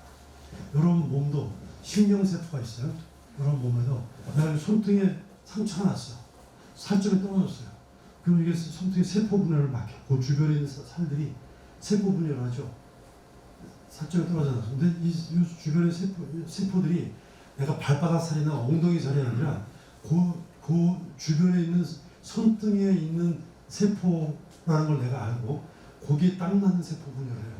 분열을 하다가 원래대로 되면 분열을 중지합니다. 이게 신경세포가 하는 기능이에요. 신경세포는 내가 몸속에서 어떤 위치에 있다는 걸 아는 거고 그 다음에 내가 뭔가 상처를 치유하거나 복원할 때 일종의 어떤 원상까지만 딱 복원하고 더 이상 증식을 멈추는 기능을 조절하는 게 신경세포입니다. 그런데 여러분 이 반대 세포가 있죠? 암세포입니다. 암세포는 어떻습니까? 이건 자기가 이 몸속에서 어떤 위치하는 건 몰라. 하지만 본인은 끊임없이 무한 증식해요. 개인으로 볼 때는 번영이에요, 발전이에요. 개인에게 번영이죠. 암세포 무한 증식해. 개인으로 볼 때 발전하는 거죠. 근데 전체 사회 속에서 조화와 시스템 균형이 없다 보니까 전체 몸을 죽게 만들고 궁극적으로 또 본인도 죽게 되는 거죠. 자, 바로 지금 인간이 바로 암세포적 기능을 하고 있다고 얘기하고 있는 겁니다. 환경 문제와 관련된 거죠. 자, 지금 인류가 가장 큰 어리석음, 가장 큰 무명은 뭐냐? 자원이 무한히 있다고 착각합니다. 그래서 무한히 있기 때문에 여러분 수학적으로 볼 때 무한분의 1도 0이죠. 무한분의 무한분의 만의 만성 다 0입니다. 무한이기 때문에. 근데 실제의 팩트는 뭡니까? 팩트는 자원이 only one earth죠. 하나뿐인 지구죠. 하나뿐인 지구라는 말은 자원이 무한히 있다는 얘기, 유한하다는 얘기. 유한하다는 얘기입니다. 자원이 유한하다는 얘기. 자, 이것이 가장 중요한 패러다임이죠. 환경물을 통해서 환경물을 잘 보존하고 원상복귀하는 이게 아니라 그동안 우리는 자원이 무한하다고 완전히 잘못된 착각 위에서 모든 경제 정책 시스템이 구축되어 있다는 걸 확인한 거예요. 그래가지고 지금 팩트는 자원이 유한한데 유한하다는 것들을 전제로 해서 모든 시스템이 다 쉬프트하지 않으면 안 된다는 겁니다. 모든 시스템이 완전히 다 뒤집어지지 않으면 안 된다는 게 환경문제가 주는 메시지예요. 환경을 보존, 원상복귀, 정화 이것만이 문제가 아니라니까요. 우리는 그동안 너무너무 우리 불교적으로 문명에 빠져 있었던 거예요. 어떤 문명? 자원이 무한하다는 문명에 빠져 있었던 거죠. 자, 그리고 지금 우리가 지금 이렇게 누리고 있는 것들은 여러분 이 피해의 외부화란 말이 있습니다. 피해, 이익은 내가 누리고 피해는 누구한테 돌린다? 다 외부로 돌린다. 이게 지금 우리 자본주의나 우리가 지금 산업사의 가장 중요한 원칙입니다. 여러분 지금 이렇게 청결한 것들을 유지하게 된 이유는 뭡니까? 여기 쓰레기를 버려가지고 어디 모아놔서 어디 가져간 거죠. 여러분 음식물 쓰레기 어디다 버린다고요? 바닷가에 버린다고 했지 않습니까? 그럼 여러분이 먹었던 음식물 쓰레기 처리를 어디에다 정가시킨 건가요? 바닷물에 정가시키고 거기에 살고 있는 해양 물고기들한테 오염 피해를 전가시킨 거죠. 지금 우리 쓰레기 폐기물 같은 경우 중국에서 수입하고 옛날에 필리핀이나 이런 나라에서 수입했죠. 그죠? 우리가 있는 폐기물을 갖다가 어디에게 전가시킨 겁니까? 다른 나라에게 전가시킨 거예요. 우리는 이렇게 혜택을 누리고 우리가 이렇게 온갖 아름다움과 깨끗함과 부유함과 이런 것들을 누리고 있는 것들은 뭐냐면 우리가 이렇게 누리는 것들이 많을수록 여기서 인한 무수한 부산물, 피해 이런 것들은 가난한 나라에 떠넘긴 거고 그 다음에 약한 생명한테 떠넘기고 또 어디에 떠넘긴다? 미래 세대에게 떠넘기고 모든 걸 외부로 떠넘긴 거예요. 외부화하고 있는 거예요. 자, 우리의 모든 편의가 여러분 불교적으로 볼 때 자업자득이라는 말 아시죠? 내가 한 것들은 내가 얻는다는 거. 근데 자업자득이 안 되고 있단 말이죠. 자, 그래서 이 행복의 도표를 다시 한번 얘기하는 겁니다. 그동안 아까 행복은 욕구의 소유라고 얘기했어요. 자, 근데 여러분 소유는 무한히 상품을 생산하는 거잖아요. 그래야 가능한데 무한히 상품 생산이 불가능해. 더 이상 여러분 분모 분자 수학적으로 볼 때 분자를 더 이상 키울 수가 없어요. 모든 나라 미국처럼 살면 끝장나. 모두가 우리나라 미국이나 유럽처럼 모두가 다 살면 그런 식의 소유와 소비 생활을 유지하면 지금은 끝장나요. 더 이상 분자를 키울 수 없어. 그런 방법이 없을까요? 우리가 행복할 수 있는 다른 방법이 없을까요? 우리가 분자를 키우는 방식을 통해서 그동안 행복하고 발전하고 성장했는데 우리는 더 이상 행복할 수 없겠냐. 자, 우리가 보통 이렇게 나눌 수 없지만 물질과 정신, 물질과 마음을 구분한다면 소유는 뭐를 소유하는 겁니까? 욕구는 개인의 마음과 관련된 거죠. 소유는 물질과 관련된 거예요. 그동안 우리는 누가 더 물질을 많이 소비하고 누가 그런 나라이냐 선진국, 후진국 누가 많은 것들을 소비하냐에 따라서 일정하게 어떤 잘 살고 못 살고 물질 소비를 갖다가 중심으로 해서 누가 많이 갖고 있냐가 모든 행복에 척도했단 말이죠. 근데 환경 위기를 앞두고서 환경 문제가 주고 있는 가장 중요한 메시지는 뭐냐면 더 이상 자원이 무한하지 않다. 그렇기 때문에 모두가 다 미국처럼 사는 거예요. 모두가 물질적인 풍요를 갖다 모두가 누릴 수 없다 하는 거예요. 그냥 나아가서는 물질적인 풍요를 추구하는 그런 식의 사회 방식이 잘못됐고 틀렸고 옳지 않다는 거예요. 더 이상 소유를 무한히 할 수 없어요. 여러분 분자를 더 이상 키우는 방법으로 행복할 수 없다고 한다. 다른 방법은 뭐가 있을까요? 분모를 줄이는 방법밖에 없어요. 욕구를 줄이는 방법밖에 없습니다. 여러분 환경운동의 핵심은 이거예요. 여러분 아나바다 운동이라는 말 들어보셨죠? 아껴 쓰고 나눠 쓰고 바꿔 쓰고 다시 쓴다. 그다음 쓰레기 문제에서는 OR 운동이 있어요. 리사이클 운동, 리사이클은 분리수거 잘하자는 거. 리유즈 운동은 재사용하자는 운동이에요. 물건을 버리지 않고 다른 용도로 쓰자. 그다음에 리듀스 운동은 쓰레기 발생량을 줄이자는 거예요. 더 좋은 거죠. 여러분 미국 같은 데 가면 엄청나게 호랑방탕에 소비하고 분리수거만 잘하면 다 끝난다고 생각하는 건 잘못된 거예요. 그래서 분리수거 잘하는 것은 좋은 얘기긴 하지만 충분한 환경운동이 아니에요. 가장 좋은 건 리유즈, 재사용하는 겁니다. 더 좋은 건 쓰레기 발생량을 줄이는 거예요. 쓰레기 발생량을 줄이는 방법은 안 사면 될 거 아닙니까? 안 사면.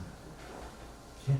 거기서 이제 럿이라고 해서 ROT에서 썩 피는 것도 있고, 그다음에 리젝트라고 해서 거절하기. 그럼 환경운동의 모든 시작은 거절하기입니다.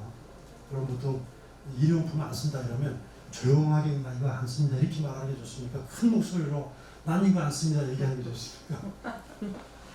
무조건 거절을 크게 해야 돼요. 크게 해야 되는 건 뭐냐면 크게 함부로해가지고 가장 우선적으로 난 이를테면 내가 뭐 일회용품 플라스틱 안 씁니다라고 얘기하면 내 스스로 규정받잖아요. 스스로를 갖다 각인하는 효과가 있지 않습니까? 아 그래 내가 이렇게까지 크게 맹세하고 있는데 열심히 해야지 이렇게 자기 의지를 갖다 강화시킨 것도 있고 또 큰 목소리를 함부로해가지고 그 식당 주인한테 아 저렇게 살고 있는 약간 또라이 같은 사람이 있네 라고 생각하는 걸 몇 번 반복하다 보니까 아 저런 사람들의 흐름이 있구나 하는 것들을 알게 돼서 식당에서 이런 사람들을 위해서 뭔가 좀 준비하거나 대비할 수 있도록 되겠죠. 그걸 바라본 사람한테 여행입니다. 어떤 사람이 갑자기 막 플라스틱이나 이거 일회용품 안 쓰겠다고 딱 큰 소리를 외치면 처음엔 잘 몰랐어. 어떻게 저렇게 이상한 사람이 있네 라고 생각했는데 가만히 시절이 지나가다 보니까 그때 그 사람의 생각이 떠오르는 거예요. 그래가지고 아 저렇게 사는 사람도 있구나라고 해서 그 사람의 그 행동이 내 마음속에 씨앗처럼 들어있어서 일정한 조건이 되면 그 활동했던 사람들의 이미지가 내 마음속에서 의미 있게 또 발화하게 돼가지고 나를 실천하게 만들고 나를 또 변화하게 만드는 동력이 됩니다. 사회를 변화시켜요. 그래서 그 리젝트가 있어요. 그래서 그런 방식이 있어요. 그래서 모든 환경운동은 뭐 결과적으로 소유를 줄이는 분자를 물질을 갖다 풍요로운 것이 아니라 물질적으로 총빈하게 자발적인 가난이란 말 아시죠? 잘 살고 싶은데 못 사는 것은 불행이에요. 근데 잘 살고 싶지 싶은 생각이 없어. 그러면 자기가 선택한 가난이잖아요. 선택한 가난은 본인이 선택한 삶이기 때문에 이것은 행복인 거예요. 잘 사는데 실패하면 괴로움이죠. 욕망이 있는데 성취하지 못한 괴로움이죠. 근데 그런 욕망이 없는 거예요. 자, 그래서 이렇게 행복한 사회가 되는 겁니다.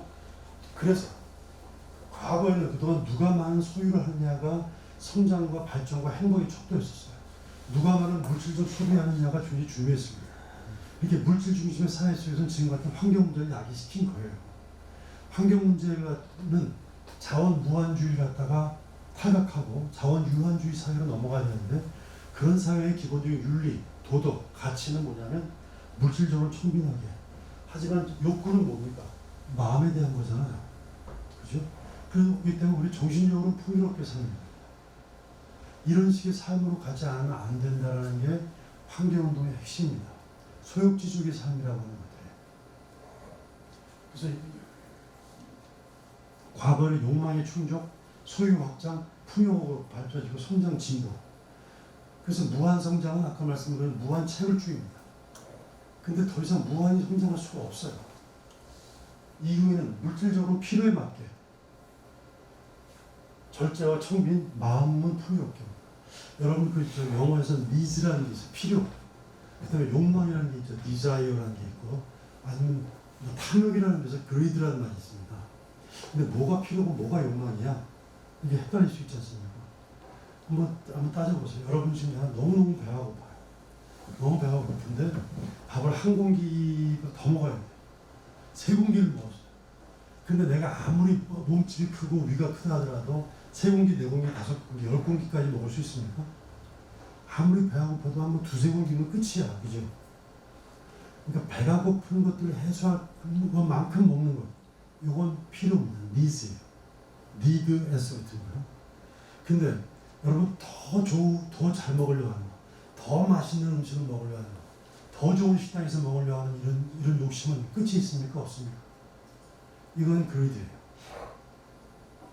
내가 일단 비를 피하고 추위를 피하는 어떤 그런 집을 갖고 있는 정도, 그런 정도 사이즈, 그런 정도의 크기를 갖고 있는 것은 needs입니다. 필요해요.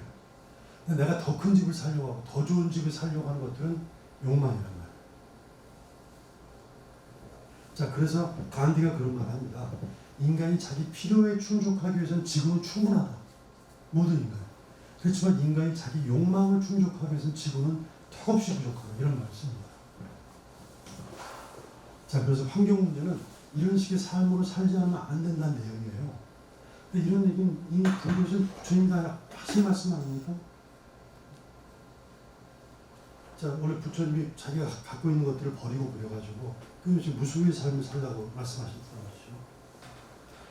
기독교 같은 경우도 부자가 하나님 나라에 들어가는 것보다 가난한 사람이 천국에 들어가는 것보다 더 어렵다. 낙타가 바늘구멍에 들어가는 것보다 어렵다. 이런 말 듣잖아요. 기독교든 불교든 자발적으로 청빈하게 하고 우리 가난하게 사는 것, 이런 것들이 기본적으로 이렇게 살면서 요구하는 거였었어요. 근데 그동안 어땠습니까? 물질 중심의 사회 속에서는 종교가 전부 물질 중에 포섭되어 있어요. 믿습니다 주시옵소서 종교가 된 거죠. 그래가지고 일단 10만 원 투자할 테니까 부처님한테 막 기도하고 빌어서 100만 원 벌게 해달라는 거예요. 그 다음에 저기 교회나 성당에 100만 원 보시하고 난 뒤에 1억 벌게 해달라고 예수님을 통해가지고 하나님한테 말씀 좀 잘해가지고 나중에 그렇게 벌게 좀 해줘요. 그래서 복덕방 거관꾼 역할을 갖다가 부탁하는 거예요.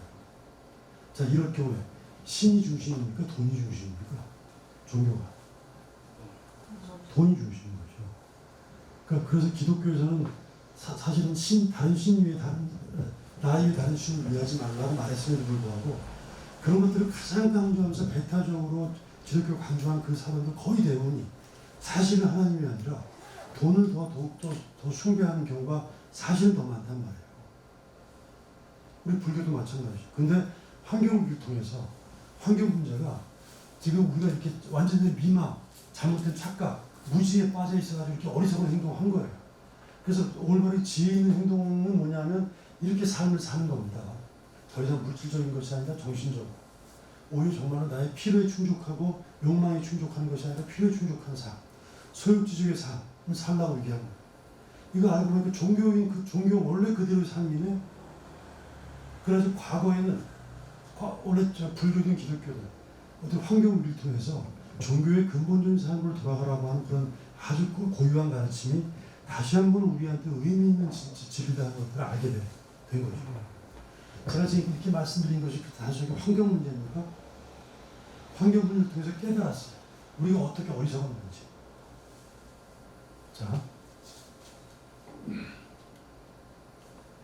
자, 인간의 어떤 아까 무명, 자원이 무한히 있다는 무명이에요.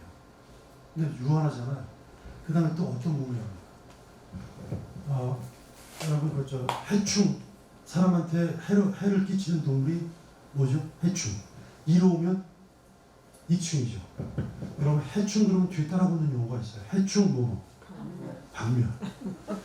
풀 중에서 뭐 이렇게 약초가 되는 풀, 먹는 풀도 있고 기타 등등의 풀 뭐라고 합니까? 잡초. 잡초 뒤에 붙는 용어이죠. 잡초가 뭐뭐? 그렇죠. 잡초는 제거해야 돼요. 자, 이충이다 해충 누구 기준이에요? 자, 잡초다 아니다 누구 기준입니까? 인간의 기준으로 해서 이로운 것만 남겨두고 해충은 그냥 죽이는 게 아니라 어떻게 죽여요? 씨를 말려 죽여요. 그죠? 자, 이 기준이 누구다? 사람이에요. 여러분 보통 돼지 하면 어떤 생각이 드십니까? 미련하다 생각이 들죠. 소하면 어떤 생각이 드세요? 뭔가 우직하다 이런 느낌이 들죠. 여우하면 어떤 생각이 드시죠? 교활하다. 그 다음에 뱀하면 사악하다 이런 느낌이 들잖아요. 자, 소가 우직하다, 돼지가 미련하다, 여우가 교활하다, 뱀이 사악하다 라고 누가 생각하는 겁니까? 누가 생각하는 거죠? 여러분 생각하는 건 맞는 거예요? 뱀한테 물어봤어요. 너는 사악하니? 여러분이 여우를 얼마나 만나봤길래? 여러분 많이 만나보셨어요? 교활하다고 딱 확정할 정도로? 뱀을 얼마나 만나보셨어요? 설령 만났다 하더라도 뱀이 교활하다는 성격을 규정하려면 뱀하고 한 10년간 살아보고 난 뒤에 뱀은 교활합니다 라고 말하면 괜찮은데 여러분들 뱀을 얼마나 만났습니까? 근데 만나보지도 않고 어떻게 교활하다고 단정하셔요? 여러분이 알고 있는 굉장히 많은 지식의 80% 90%는 여러분의 직접적인 체험입니까? 간접적인 체험입니까? 여러분이 알고 있는 모든 판단은 내 경험을 통해서 증득된 거라고 볼 수 있습니까? 아니면 무수하게 많은 교육이라든가 사회적 분위기가 TV, 매스컴 이런 것들에 의해서 이식된 가치를 토대로 해서 판단한다고 볼 수 있지 않아요? 그죠? 여러분의 판단은 사실 여러분의 판단이 아닙니다. 여러분은 어떤 분이 다 씌워져 있어요. 실제로. 씌워져 있는데 내가 씌워져 있다는 걸 알고 판단하는 것과 씌워지지 않고 내가 보고 있는 것들이 다 그냥 옳다고 판단하는 것은 큰 차이가 있죠. 씌워진 건 사실이에요. 여러분 객관이 어디 있습니까? 주관을 통해서 바라보는 객관이잖아요. 그죠? 여러분 이게 이런 얘기까지 하면 좀 긴데 여기 빨간색 물어봐. 여기 무슨 색이죠? 빨간색. 근데 실제로 빨간색입니까? 그럼 뭐죠? 요거는 실제로 빨간색인지 아닌지 모르고 단 빨간색으로 보인다가 정확한 거예요. 빨간색은 뭐냐면 다른 가시광선 있죠? 물리학적으로 볼 때 무수한 색깔들은 다 흡수하고 빨간색만 반사시키고 있기 때문에 빨갛게 보이는 겁니다. 그죠? 이제 초록색만 다른 모든 색깔은 다 흡수하고 초록색만 반사시키기 때문에 초록색으로 보이는 거예요. 근데 여러분 개 같은 경우는 컬러를 구분하니까 못합니까? 못해요. 흑백이에요. 그 개에게 있어서는 이 빨간색이 아니라 현실이 아니에요. 여러분이 보이는 게 다 보이는 겁니까? 여러분은 가시광선에 의해서만 보여요. 여러분 적외선 자외선 보입니까? 안 보이죠. 하지만 존재하죠. 그러니까 보통 우리는 불교에서 말하는 육근과 육경에 의해서만 판단할 뿐이에요. 촉감과 미각과 이런 것들만 존재하지 그걸 넘어서는 존재하지 않기 때문에 내가 보이는 것들은 내가 갖고 있는 감각기관을 통해서 그걸 넘어서는 것들은 없다고 말하면 안 되잖아요. 그걸 느끼고 있는 자외선, 적외선을 느끼고 있는 동물들도 있기 때문에 근데 우리는 그렇게 자기 감각기관에 의한 것만이 존재한다고 생각하는 그 한계에 빠져서 이것이 다라고 생각하니까 그런 그 사고 자체가 미망이라고 얘기하고 있는 거죠. 자, 동물 같은 경우 그렇습니다. 여러분 하얀 강아지, 검은 강아지가 있어요. 이 중에서 여러분한테 하나만 골라라고 사람들한테 얘기할 경우는 어떤 강아지 고를 가능성이 많을까? 일반 사람. 하얀 강아지죠. 만약 나도 하얀 강아지를 고를 거다. 한번 손 들어보세요. 겸손하게. 오늘 안 드세요? 제 질문을 뭔가 파악하고 있는데.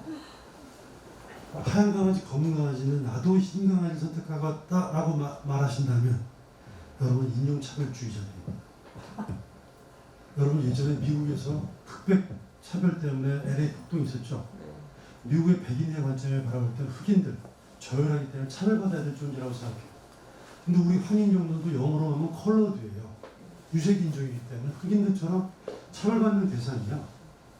자, 그럴 경우 저기 차별하고 있는 백인이 아니라 우리가 이렇게 태어난 게 잘못이겠죠. 우리가 전생에 뭔가 잘못 살아서 이렇게 황인종으로 태어난 우리가 잘못이겠지. 백인의 시각이 문제가 아니라. 자, 우리가 잘못 태어난 겁니까? 백인의 시각이 잘못된 겁니까? 백인의 시각이 잘못된 거잖아요. 태어나기 무슨 죄가 있어요. 그죠? 그것처럼 여러분 어떤 우리 반에서 선생님이 누굴 차별하는 건 아닌데 누구만 특별히 이뻐해요. 그럼 결과적으로 다른 사람을 차별하고 있는 거죠. 그죠? 근데 여러분이 검은 강아지든 흰 강아지든 검은 강아지도 이뻐해. 근데 하얀 강아지를 더 이뻐한다면 검은 강아지 결국 차별하는 거 아닙니까? 검은 강아지로 태어난 것은 전생의 잘못이에요. 여러분의 눈이 잘못이에요. 여러분이 그렇게 흰 강아지만 유독 좋아해서 상대적으로 결국 검은 강아지를 차별하고 있는 것들은 검은 강아지가 잘못 태어난 잘못이니까 여러분이 흰 강아지를 유독 좋아하는 편견적 사고 때문에 발생한 겁니까? 여러분의 사고 때문에 발생한 거예요. 자, 이런 것들은 뭐냐면 인간중심주의라고 얘기합니다. 지구상에서 오로지 인간만 중요하고 백인만 중요하다고 생각하고 남성만 중요하다고 생각하는 거예요. 이렇게 인간중심주의가 환경 문제 갖다 이렇게 일종의 사단을 내게 만드는 겁니다. 모든 걸 인간중심으로 생각해서 필요 없는 것들 전부 다 박멸시키려고 하는 거예요. 여러분 지렁이가 밟으면 꿈틀한다. 죽고 싶어서 꿈틀하는 거예요. 살고 싶어서 꿈틀하는 거예요. 살고 싶어서 꿈틀하는 거예요.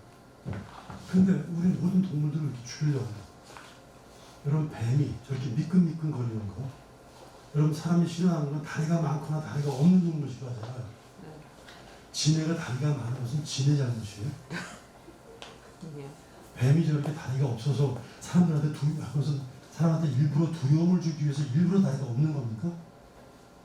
진화 과정에서 그렇게 된 거예요. 뱀이 독이 있기 때문에 나쁘지 않냐.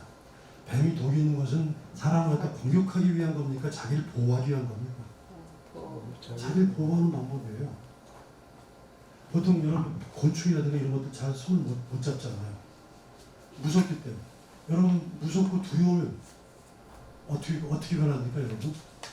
두렵고 무서우면 잠잠흑해집니다. 잠흑해져. 여러분 강아지가 있으면 이쁘잖아요. 그러면 이 강아지 여기 있느라고 잡으면서 너 여기 있으면 안 돼. 밖에 가서 놀아 이렇게 딱 하는데 여기 갑자기 어떤 조그만 벌레가 나타났다. 그럼 여러분이 특히 두려울수록 그냥 이런 거 하고 있다가 이거 있다. 너 그냥 죽잖아요. 그죠? 근데 여러분 두려운 마음이 없을 경우 그렇게 안 죽이잖아요. 모든 잔인함, 잔혹함은 공포심과 두려움이에요.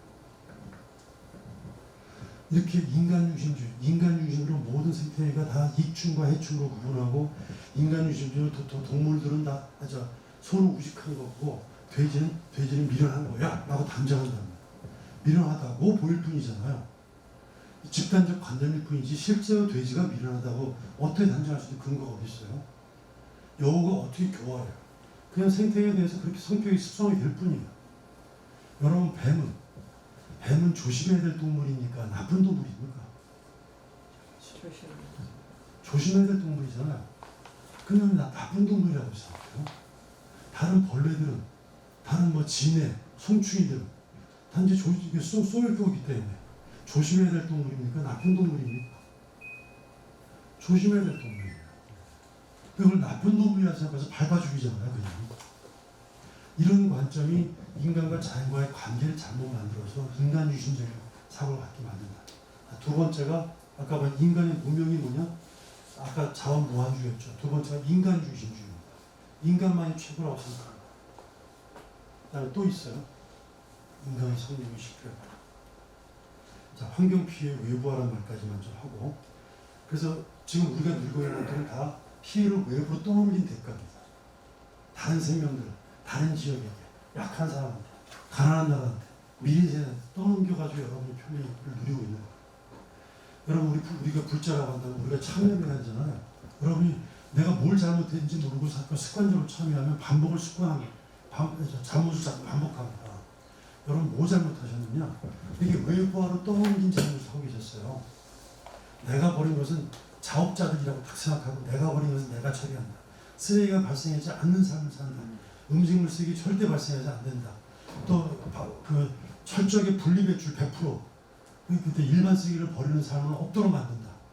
이렇게 해야 이런 피해를 갖다가 외부화시키지 않는 건데 끊임없이 그냥 툭툭툭 버리고 한단 말이죠. 누구에게 갑니까? 가난한 사람한테 가고요. 약한 생명들한테 가고요. 그다음에 바다 생명들한테 미래세대한테 다 가는 업을 짓고 있는 거예요. 그 다음에 이게 또 어리석습니다. 여러분 보통 우리가 아마존의 밀림이 우리 불자 같은 경우는 불교의 기본적인 가르침은 뭡니까? 연기법이잖아요. 연기법은 뭡니까? 모든 게 다 연결되어 있다는 거예요. 또 상호 의존하고 있다는 겁니까? 네가 존재함으로 내가 존재하고 내가 존재하니까 네가 존재한다는 거예요. 서로 연결되어 있고 그 관계에 맺어 있다는 겁니다. 자, 그런데 우리는 보통 아마존의 밀림이 파괴되든 말든 난 상관없어. 네가 죽든 말든 그게 나하고 무슨 관계야? 이런 말 들어야죠. 자, 상관없어, 관계없어. 상관없다는 얘기는 연기법 사고를 하고 있는 겁니까? 연기법적이지 않은 사고입니까? 상관없다는 얘기는 서로 관계 없다는 얘기잖아요. 근데 불교 연기법 모든 게 다 관계가 있다는 거잖아요. 다 연결되어 있다는 거지 않습니까? 이거 파일로 다 보여드릴게요. 그래서 피해를 보든 말든 나와 무슨 상관이 있는 거라고 생각해요. 남의 안녕과 나의 안녕이 무관하다고 생각합니다. 너와 내가 분리되어 있기 때문에 분리되어 있다는 사고예요. 자, 아까 말씀드렸죠. 환경 문제는 단순하게 자연을 잘 오염을 갖다 정화시키고 그 다음에 정화시키고 깨끗하게 만든 게 아니라 이렇게 미망을 깨닫게 만든 거예요. 자원이 유한함에도 불구하고 무한하다고 잘못 생각합니다. 모든 게 연결되어 있음에도 불구하고 연결되어 있지 않다고 생각하는 어리석어. 인간이 그냥 무수한 생물 종 중에 하나일 뿐인데 인간만이 중불나게 잘못다고 생각하면서 모든 자연 생명을 갖다가 항구주의 문제 군림한 것, 이런 과거가 지금 이런 문제로 발생한 겁니다. 그래서 우리가 전환을 해야 된다 한다면 이렇게 잘못된 사고를 갖다 다시 근본으로 전환하는 겁니다. 자, 넘기겠습니다. 과거 우리는 생산과 소비로 해서 GNP, GDP를 했었어요. Gross National, Gross Domestic Product. GNP, GDP의 가장 공통점은 프로덕트예요. 생산. 생산을 많이 한다는 얘기는 소비를 많이 한다는 얘기죠. 소비를 많이 한다는 얘기는 폐기를 많이 한다는 얘기예요. 과거 우리 그동안 300년 동안 GNP, GDP로 선진국, 후진국을 나눠가지고 서열화시킵니다. 그래가지고 저 프로덕트를 많이 생산하는 나라는 잘 사는 나라, 생산을 못하는 나라는 후진국, 못 사는 나라. 근데 아까 말씀드렸죠. 저기 선진국들이 이렇게 오염을 많이 소비했고 위기를 초래하게 만들었어요. 지금 모두 원인은 바로 GNP, GDP 때문에 발생했다고 얘기합니다. 저 저놈의 저 인디케이터, 지표 때문에 저것 때문에 발생한 문제가 있는 있어요. 지금 우리나라 지금 세계 10인가요? 8인가요? 지금 우리나라가 전 세계 250개 국가 중에서 10위야. 이건 뭐 공부를 잘해도 엄청나게 잘하고 있는 거예요. 그죠? 자, 이런 나라, 이렇게 한다면 이 말은 뭐냐면 여러분이 생산을 많이 하기 때문에 소비도 많이 하고 폐기도 많이 하기 때문에 여러분 그만큼 죄업도 많이 짓는다는 얘기잖아요. 죄업을 많이 짓지 않기 위해서는 그러니까 내가 어떤 잘못을 했는지 알고 참여하고 이 삶을 갖다 일종의 어떤 소위 이 삶을 전환시켜서 정말 더 이상 그렇게 하지 않는 삶으로 가야 됩니다. 이제 선진국, 후진국이란 말씀은 안 됩니다. 선이란 말이 어떻게 선이에요, 저 나라가. 저 나라가 지금 인류를 망치고 위기를 초래하게 만들었는데, 그래서 이제는 소수국가, 다수국가라고 할 수 있기도 합니다. 그 다음에 지속가능한 발표, SDG라는 말도 있어요. 저는 이 말이 좋은 말이기도 하지만, 저는 너무 불편하기도 해요. 일단 기본적으로 정책적으로는 SDG라든가 지속가능한 발전 목표, 굉장히 중요합니다만, 이 17개 목표 중에서 서스테이너블은 그 중에 하나야. 그러니까 이거 SDG 속에서는 뭔가 긴박감과 긴장감이 좀 없어요. 내가 저 개발고 쪽 한 사람들한테 SDG가 너무너무 중요하긴 하지만 SDG이기 때문에 심각한 문제가 있다고 하고 있어요. 그래서 요즘에 GNH란 말 씁니다. GNP가 아니라 Gross National Happiness예요. 해피니스가 어떻게 측정 가능해요? 프로덕트는 측정할 수 있죠. 생산이 얼마나. 해피니스가 어떻게 측정하느냐. 그래가지고 지금 이제 OECD 국가에서는 이 해피니스에 대한 일종의 어떤 측정 도구를 갖다 개발하기 시작합니다. 지금 우리나라 같은 경우도 국민 총행복 추진위원회라고 해가지고 시민단체들이 만들어졌었어요. 그래서 각 지역마다 앞으로 지역 내에서 발전할까 GNH의 관점에서 지역 정책을 펼쳐라 라고 해서 여기서는 뭡니까? 개발이 좋겠습니까? 아니면 보존이 좋겠습니까? 보존이 좋겠죠. 자, 그래서 이제 물질 시대에서 마음 시대로 가고 있다 이렇게 말하고 있습니다. 이제는 더 이상 물질을 풍요를 통해서 행복이 아니라 이제는 위로 성장하는 게 아니라 어떻게 성장합니까?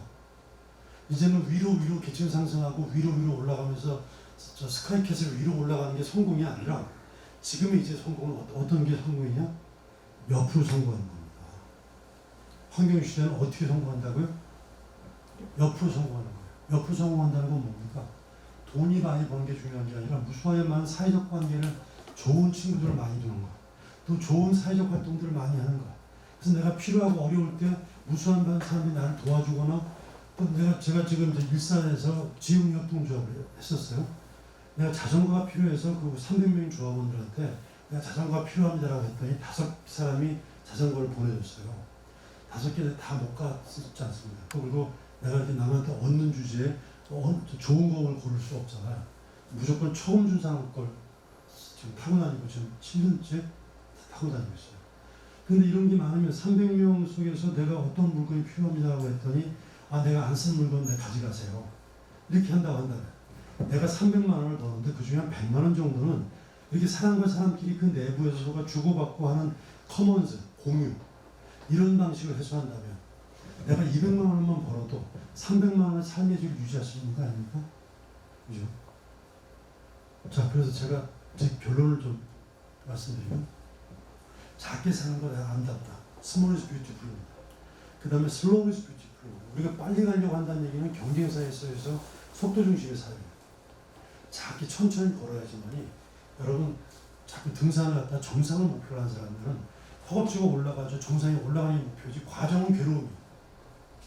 근데 이제는 과정 중심적 사고를 하는 거예요. 그러면 이렇게 산에 올라가다가 들에 핀 꽃도 아름답게 보고 개울이 아름답게 느끼고 이런 가다가 올라가다가 중단하고 올라가다 죽는다 하더라도 이 사람은 충분하게 과정을 통해서 즐기고 누렸잖아요. 근데 목표 지향적 삶을 살게 되면 목표를 전취하지 않으면 이 사람은 실패한 사람이에요. 근데 과정적 삶을 사는 사람은 이런 삶을 통해서 충분히 즐거웠어요. 그때 더 이상 부럽지가 않아. 어디서 많이 들어봤네. Slow is beautiful입니다. 그래서 share is beautiful입니다. 여러분 쓰고 있는 물건 중에서 다 여러분이 지금 돈 벌고 있잖아요. 여러분 벌고 있는 게 오롯이 여러분 내가 노력해서 번 겁니까? 아니에요. 바람이 불어줬기 때문에 새들이 지저귀고 있기 때문에 비가 내려주고 있기 때문에 꽃들이 피어주고 있기 때문에 저기 산새가 물어주고 있기 때문에 또 무수한 주변에 많은 사람이 있기 때문에 주변에 무수한 사람과 생명들의 은혜를 입고 내가 지금 살고 있는 거예요. 그죠? 내가 그 중에서 끼치고 있는 건 아주 조금일 뿐이고 많은 어떤 천지전의 은혜를 입고 있기 때문에 내가 여기서 이익을 얻고 벌고 있는 돈은 오롯이 내게 아닙니다. 내게 아니라는 의미의 무소유예요. 그 다음에 여러분 내 스스로도 지금 내가 이 피부 속에 갇힌 나를 나라고 생각합니다. 근데 여러분이 존재해야지만 내가 존재하잖아요. 내가 사실 있지 않습니까? 더 이거 관계적자. 그리고 또 다른 이 저기 나무라든가 숲이라든가 이런 것들이 있어줘야지만이 내가 인간이 존재할 수 있죠. 그래서 이런 것들이 다 넓은 나예요.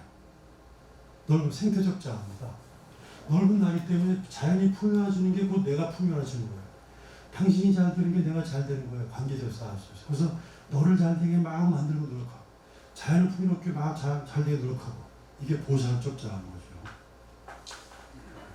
그래서 이런 삶으로 가지 않으면 안 된다라고 하는 게 환경에 대한 내용입니다. 자, 원래 뒤에 불교적 내용이 좀 있어요. 근데 그 얘기는 이후에 또 하실 말씀이 좀 있고 좀 시간이 됐기 때문에 제가 지금까지 말씀드린 것은 환경문제가 자연환경을 잘 보존, 보건, 원상, 복귀하는 것 틀린 건 아니지만 충분히 옳은 겁니다. 그리고 그렇기 때문에 환경문제는 그렇게 자연환경을 잘 가꾸고 보존하고 하는 방법을 가르치는 것도 있지만 우리 불교연대는 어디였죠? 여기 보면 우리 불교연대는 생명들의 평화를 생명평화운동이라고 얘기하고 있어요. 그 다음 공생운동, 해탈운동이라고 말하고 있어요. 저희 불교환경연대는 그런 자연환경을 잘 보존, 보관하는 운동을 통해서 근본적으로 이렇게 모든 것들이 서로가 이런 것들을 전환을 만드는 그런 활동들을 하려고 하고 있는 단체입니다.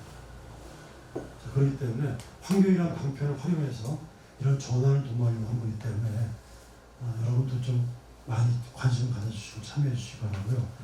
여러분 지금 오늘부터 강의가 꽤 길어요. 그죠? 처음에 강사비를 우리 얼마씩 한 40만 원 측정하고 그 다음에 또 부득이학교 이제 장학금도 저희가 준비하고 이렇게 하려고 하는 것들이 여러분 이렇게 돈을 저희가 받는 데는 이유가 있어요. 여러분 돈을 받아야 마음이 묶입니다. 실제로 제가 교육사업을 여러 번 해보면 이 무료로 하게 될 경우 장단점이 있어요. 많은 분이 오긴 하지만 이분들이 손해본 게 없기 때문에 다른 일이 급하게 다 빠져요. 근데 여러분 일반 대학 같은 데서 300만 원, 400만 원 내고 하는 그런 경영과 코스가 있죠. 그런데 굉장히 열심히 나가요. 왜 그럴까요? 300만 원이 너무 아깝잖아요. 그 돈이 아까워서 열심히 간다는 거예요. 그 돈에 마음이 묶이기 때문에 그때 여러분 아무것도 안 받는 것들은 일단 우리 내부에서도 그렇긴 하지만 일단 그렇게 해야 우리 소수로 할지라도 정확하게 좋은 사람들이 와서 할 수 있다 하는 겁니다. 그리고 여러분 앞으로 교육할 때 무조건 지금 우리가 지금 한 2달이죠? 우리 선생님? 네. 8월까지. 네, 2달까지. 8월 말까지구나. 그러면 2달 반인가요? 거의 2달이구나. 여러분 2달이 여러분 앞으로 100살까지 100살 동안 사는 데 있어서 여러분 삶의 2달이다. 이 2달 동안 아예 이 2달은 내 생에 없다고 생각하고 예? 이 2달 동안 요 교육 기회를 먼저 모든 게 다 수첩 기록을 먼저 해버리세요. 그래서 모든 걸 이걸 우선화하고 나머지 시간을 편지하십시오. 아시겠죠?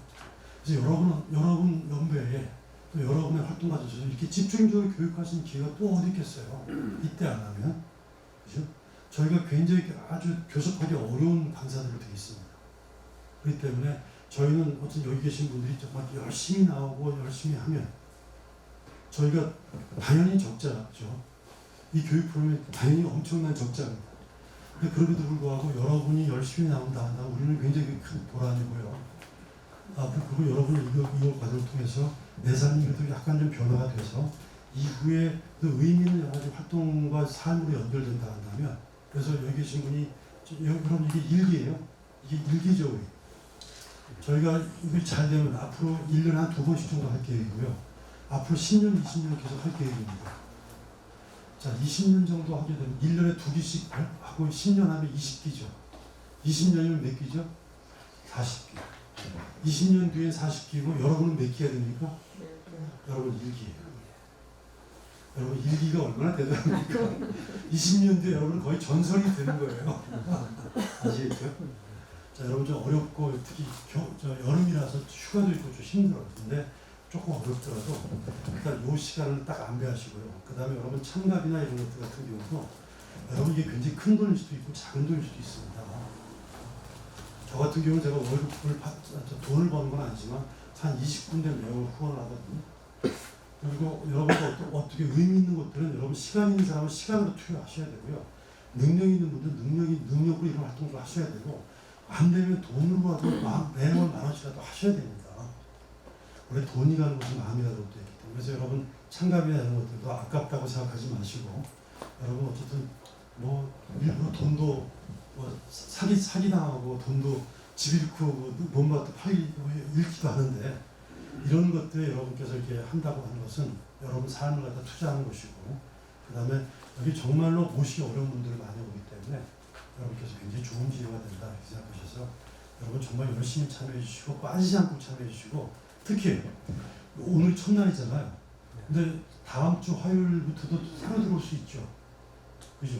여러분 지금 오늘 3번 강의가 있고 다음 주 화요일날 화금이 있습니다.